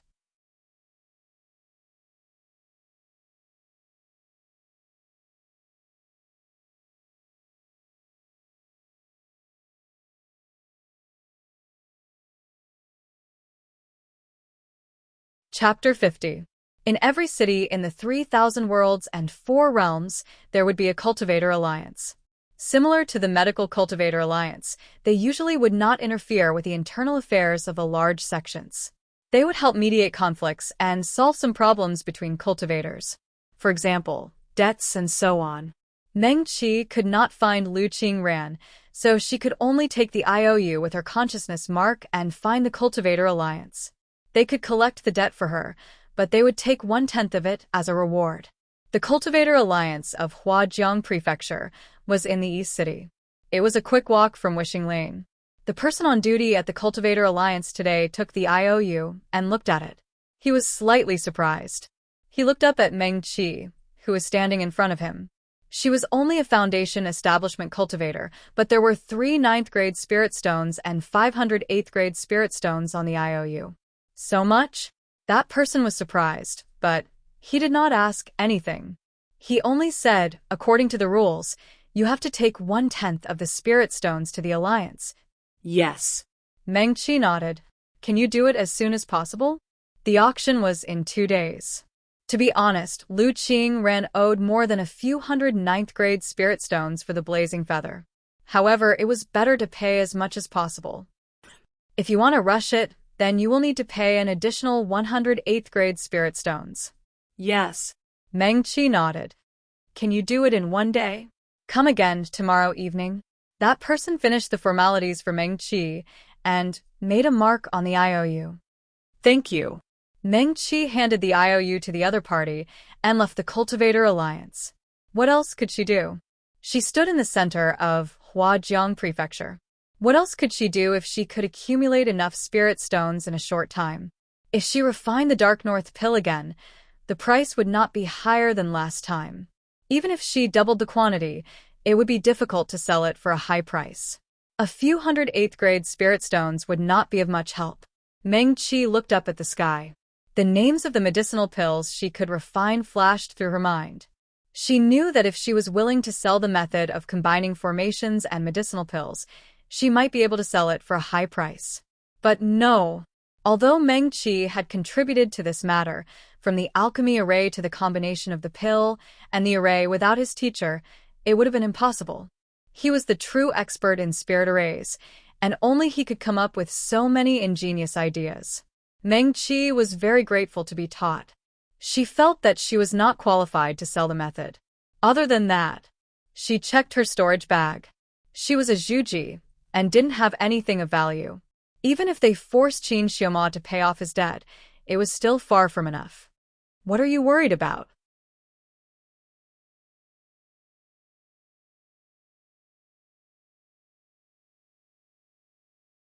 Qin Xiaoma had been waiting outside since the beginning. Seeing that Meng Qi was sometimes frowning and sometimes confused, he asked, "You don't have enough spirit stones? If you buy it directly, it might work. It will be very difficult to sell them at the auction." Meng Qi said, "Is there a way to buy it directly?" Qin Xiaoma asked, "Do you know who sent the Jiyu to the auction?" "Of course not." Meng Qi shook her head. "They will keep it a secret for the owner of the Jiyu. How much more do we need? It's hard to say. According to Su Junmo, we need to prepare at least 500 9th grade spirit stones," Meng Qi said. "It might not even be enough." Qin Xiaoma thought about it and was a little helpless. Even if he hadn't been betrayed and hadn't fallen to his current state, a few hundred 9th grade spirit stones were not a small number for him. "Do we have to buy the Jiyu?" He couldn't help but ask again. "Yes," Meng Qi responded in a low voice. She thought about it and walked towards the Cloud Immortal Pavilion first. Forget it, she should refine some medicinal pills first and sell them for as much as she could. The Cloud Immortal Pavilion sold most of the common medicinal herbs in the 3,000 worlds.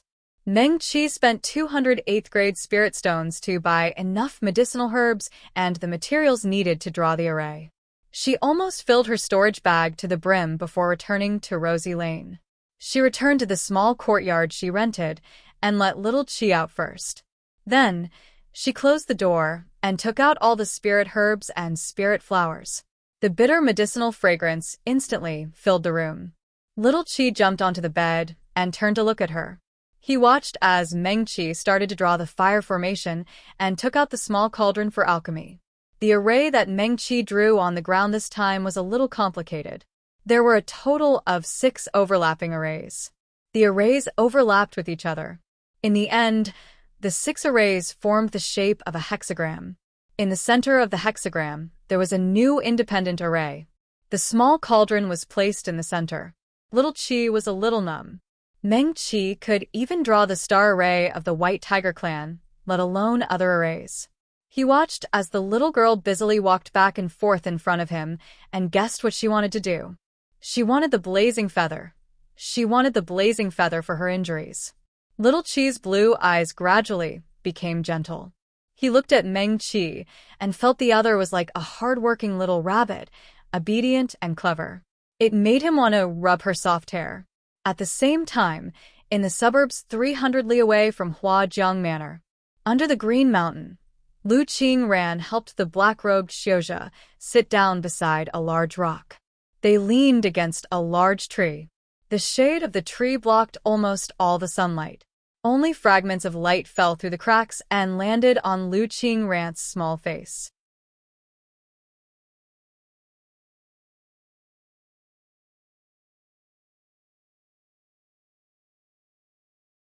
It made the fear in her eyes even more obvious.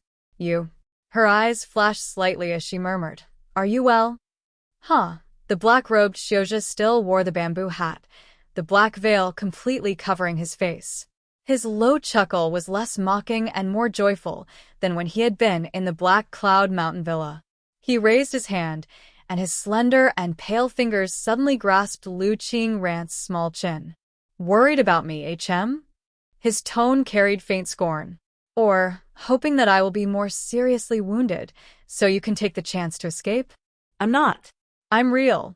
Didn't you say before that you could not easily act? Why did you? As Lu Qingran spoke, her voice softened. She slowly lowered her head.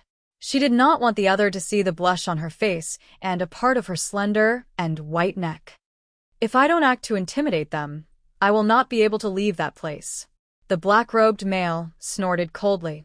Those people, other than your shimmy, are all above Jindan, and one is Yuanying. If we really act, who am I now? The black-robed male suddenly turned his head. Even through the black veil, his gaze seemed to shoot into the distance like a tangible sword. Lu Qingran jumped in fright and also raised her head to look into the distance. Around the two were green mountains that rose and fell. The trees were tall and covered the sky. Then Lu Qingran saw that on the trees around them, at some unknown time, 4 people had silently stood up. The 4 people were wearing deep blue xiuzhe robes, without any insignias on their bodies. They didn't look very old, about 30 years old. However, in the 3,000 worlds with countless beauties, their appearances were at most average. They were the type that would be easily ignored if thrown into a crowd. Yet right now, the 4 people were standing on the treetops, their slender figures slowly rising and falling as the wind blew through the trees. It seemed that there was a hint of murderous coldness to them. Lu Qingran was swept by the gaze of one of the people and couldn't help but shudder. She had not detected when these people had appeared at all. Or, when they left Huajiangfu, these people had followed them. The black-robed male did not move and continued to sit firmly next to the large rock. His back was against the trunk of the large tree, as though he did not care about the sudden appearance of the 4 xiuzhe. His right hand slowly moved down and grasped Lu Qingran's hand. An icy and small jade pendant was shoved into Lu Qingran's hand. Lu Qingran turned in shock to look at the black-robed male. He didn't even look at her. The 4 people that had suddenly appeared here were all Yuanying xiuzhe. When he was unharmed, he naturally would not fear them. But right now, he could not even guarantee that he could escape unharmed. It was even more impossible to take Lu Qingran with him.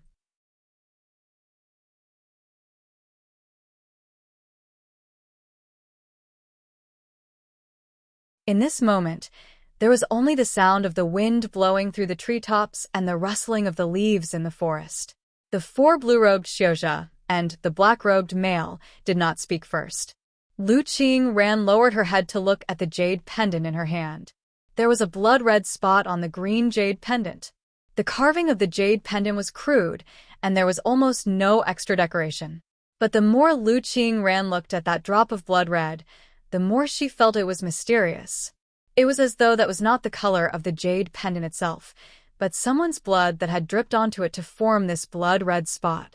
Lu Qingran had heard the black-robed male mention that if he was killed, he would give her a token before he died for her to think of a way to throw it into the sea of fallen stars. So right now, was he prepared to die? Lu Qingran raised her head to look at the black-robed male. She could not clearly see the other's expression through the black gauze.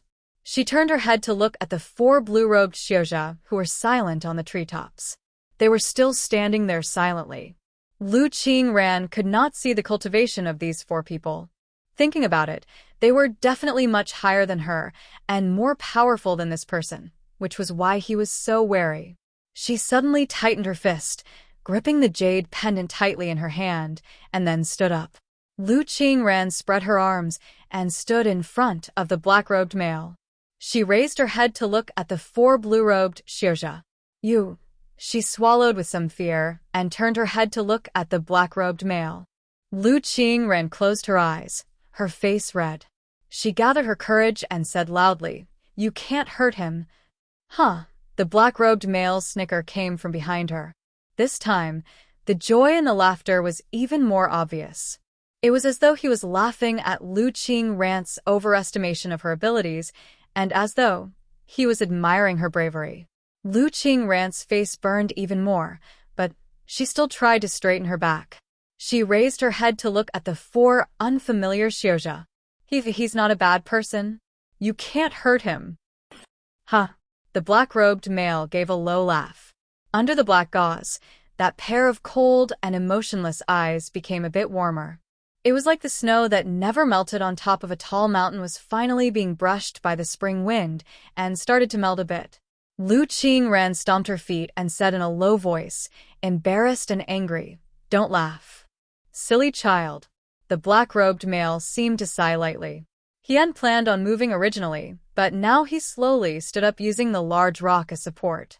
He took a step forward and walked next to Lu Qingran, standing shoulder to shoulder with her. The black-robed male was very tall. When he stood up like this, it made Lu Qingran seem exceptionally timid and lovable. "Stand behind me."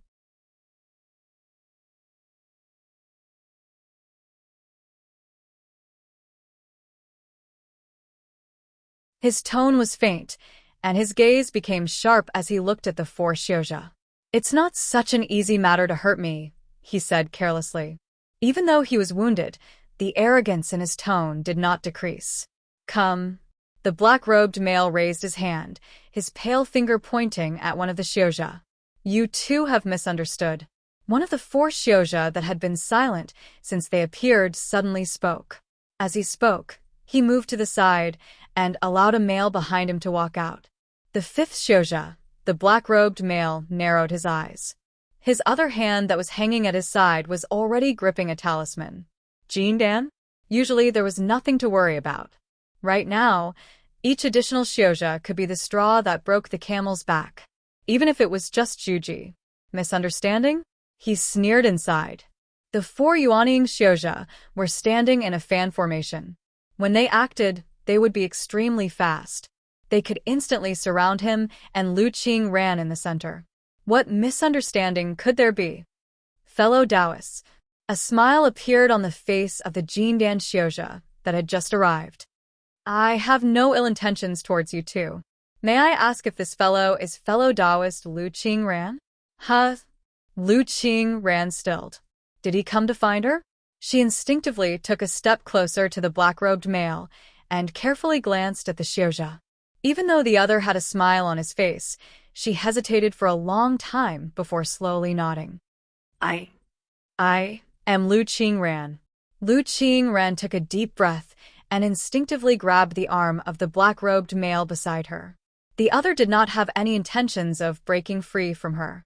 She released a small breath and raised her eyes to look at the Jindan Xiuzhe.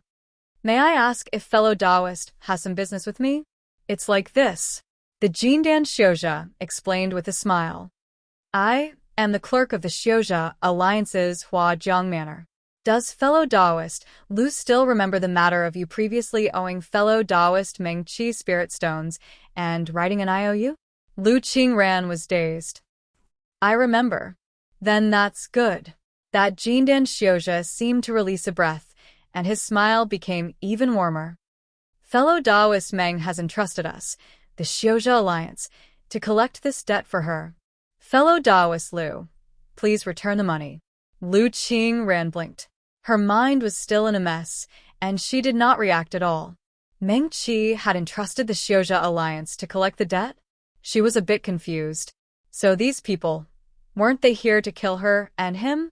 She instinctively turned her head to look at the black-robed male beside her. She clearly felt the arm that she was carefully holding stiffen.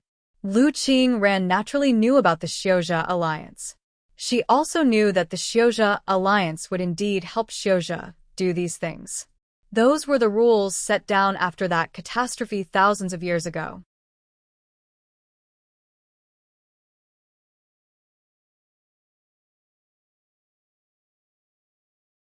These years, no matter how fierce the open and covert struggles of the Xiuzhe were, everyone still abided by the rules set by the Xiuzhe Alliance on the surface. Lu Qingran nervously swallowed again. She felt that the scene in front of her seemed familiar. Meng Qi. Junior Marshal's sister Meng chasing people for spirit stones. She really had not changed at all. Fellow Taoist Lu. The Jindan Xiuzhe of the Xiuzhe Alliance patiently reminded her again. Fellow Taoist Meng has requested to collect the spirit stones that fellow Taoist Lu owes her in one day. Fellow Daoist, please do not make things difficult for us, and return the money as soon as possible. Lu Qing ran. Her face burned even more fiercely than before. She was being watched by 5 unfamiliar and very powerful Xiozha. With the black-robed male beside her, she opened her mouth, and her voice was like a mosquito. But I don't have that many spirit stones. Lu Qingran said hesitantly. Don't talk about 9th-grade spirit stones. 8th-grade spirit stones were an astronomical figure that was out of reach for a Zhuji Xiozha like her. Lu Qingran only felt that 6 pairs of eyes seemed to be shooting towards her. She was so ashamed that she wanted to cover her face and immediately run away. Her family was wealthy, and her life since she was born could be considered good. Later, the sect leader of Clear Wind Valley took a fancy to her. He felt that her medical talent was outstanding and brought her back to Clear Wind Valley to be accepted as a direct disciple. When she entered the sect, she was greatly doted on by her master. Even the Shixiang and Shiji, who entered the sect earlier than her, were courteous to her. Even when something happened in Clear Wind Valley and she was unanimously criticized by her fellow sect members, she was quickly taken away by the black-robed male. She did not feel embarrassed. But now, in front of so many people, she was being chased for a debt in public. Lu Qingran's face became redder and redder. Her eyelashes trembled slightly, and the rims of her eyes turned red. Her nose turned sour. She could not understand why Junior Marshal Sister Meng Qi would treat her like this. At the very least, they were once fellow sect members. Also, Junior Marshal Sister Meng Qi had earned so many spirit stones. She, as a Zhuji, should not lack money. Why did she have to force her like this? To embarrass her. But this promissory note is personally left by fellow Daoist Lu's consciousness. It is not fake. Then, the Jindan cultivator furrowed his brow. How many spirit stones does fellow Daoist Lu have? 103rd grade spirit stones. Lu Qingran's hands trembled as she took out all the spirit stones she had from her storage pouch. Her eyelashes trembled even more, and her nose turned sour. When she took out the spirit stones, tears rolled down her bright cheeks.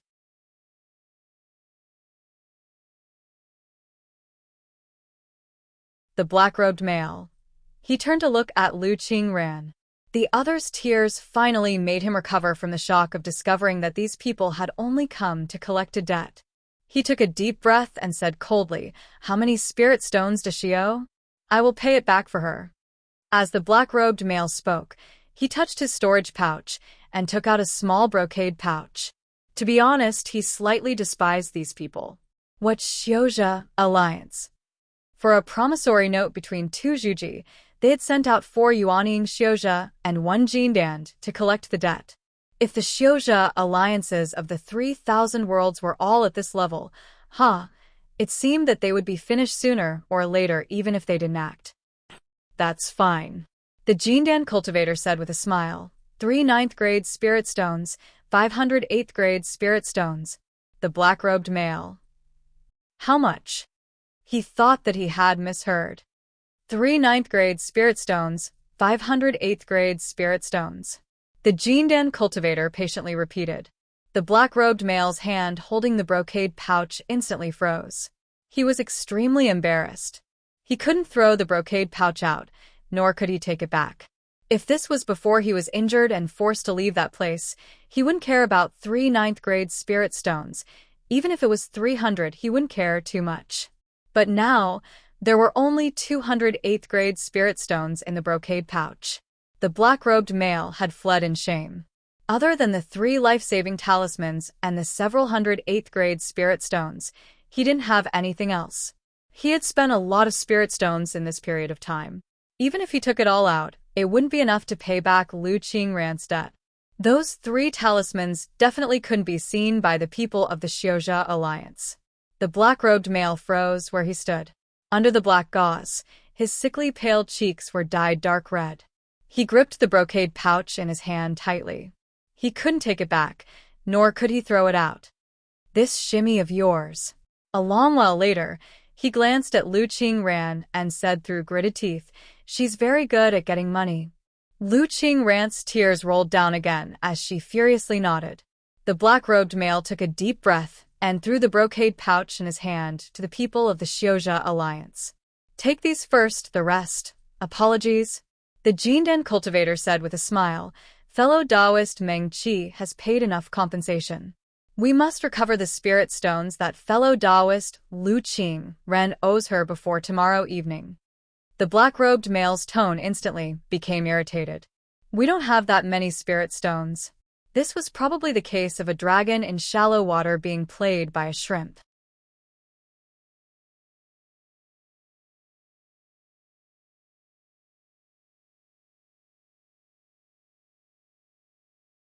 He had never thought that there would be a day when he would be forced to act like a scoundrel who wanted to renege on a debt because of a few ninth-grade spirit stones.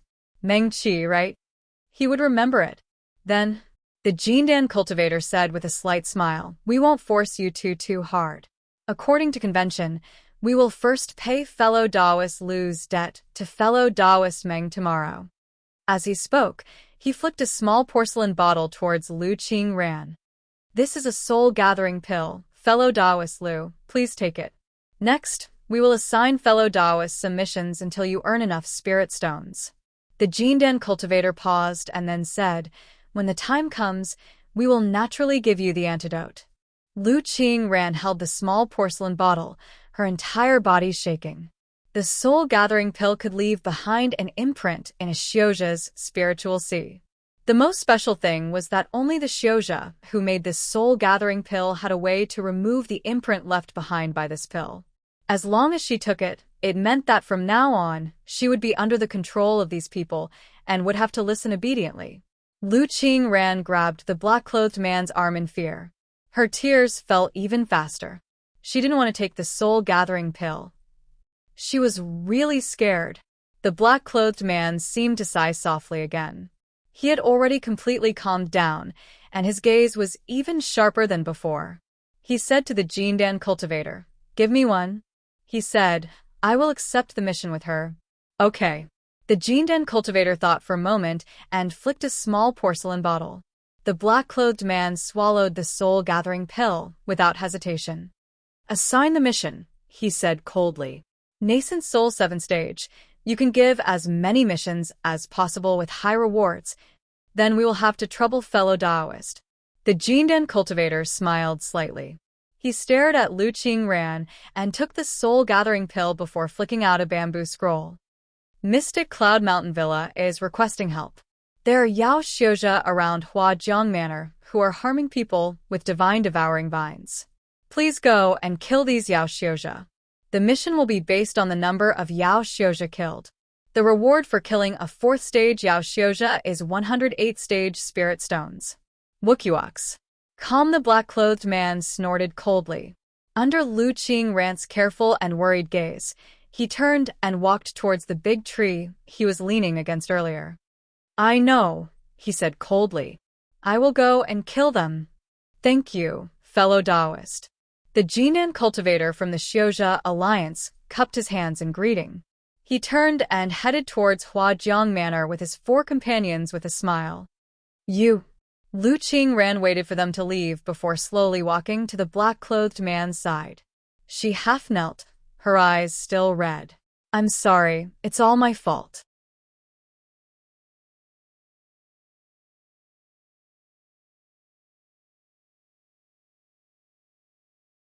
But I didn't know that Junior Marshal's sister Meng would treat me like this.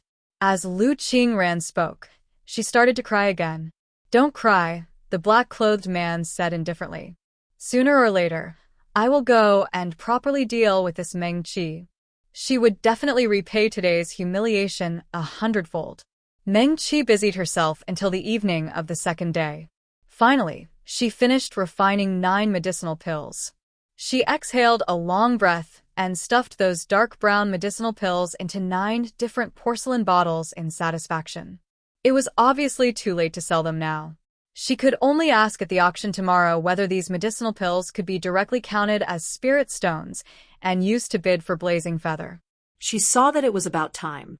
She turned and stroked little Qi, who was lying on the bed, back into the beast house. Then, she quickly walked towards the Xiozha Alliance. At the same time, all the cultivators who were qualified to enter the Sky Beyond Sky auction house, as long as they were in the Sky Beyond Sky, had their nameplates lightly vibrate. They subconsciously checked the news. Their faces all revealed astonished expressions at the same time. You're tuning in to the Romance Rendezvous YouTube channel. We're so grateful for your support, and don't forget to subscribe to join us on this incredible journey through captivating stories. Your generosity through donations truly makes a world of difference, as it's the primary source of revenue that allows me to expand and enhance this channel for you. Thank you from the bottom of my heart for being a part of this adventure.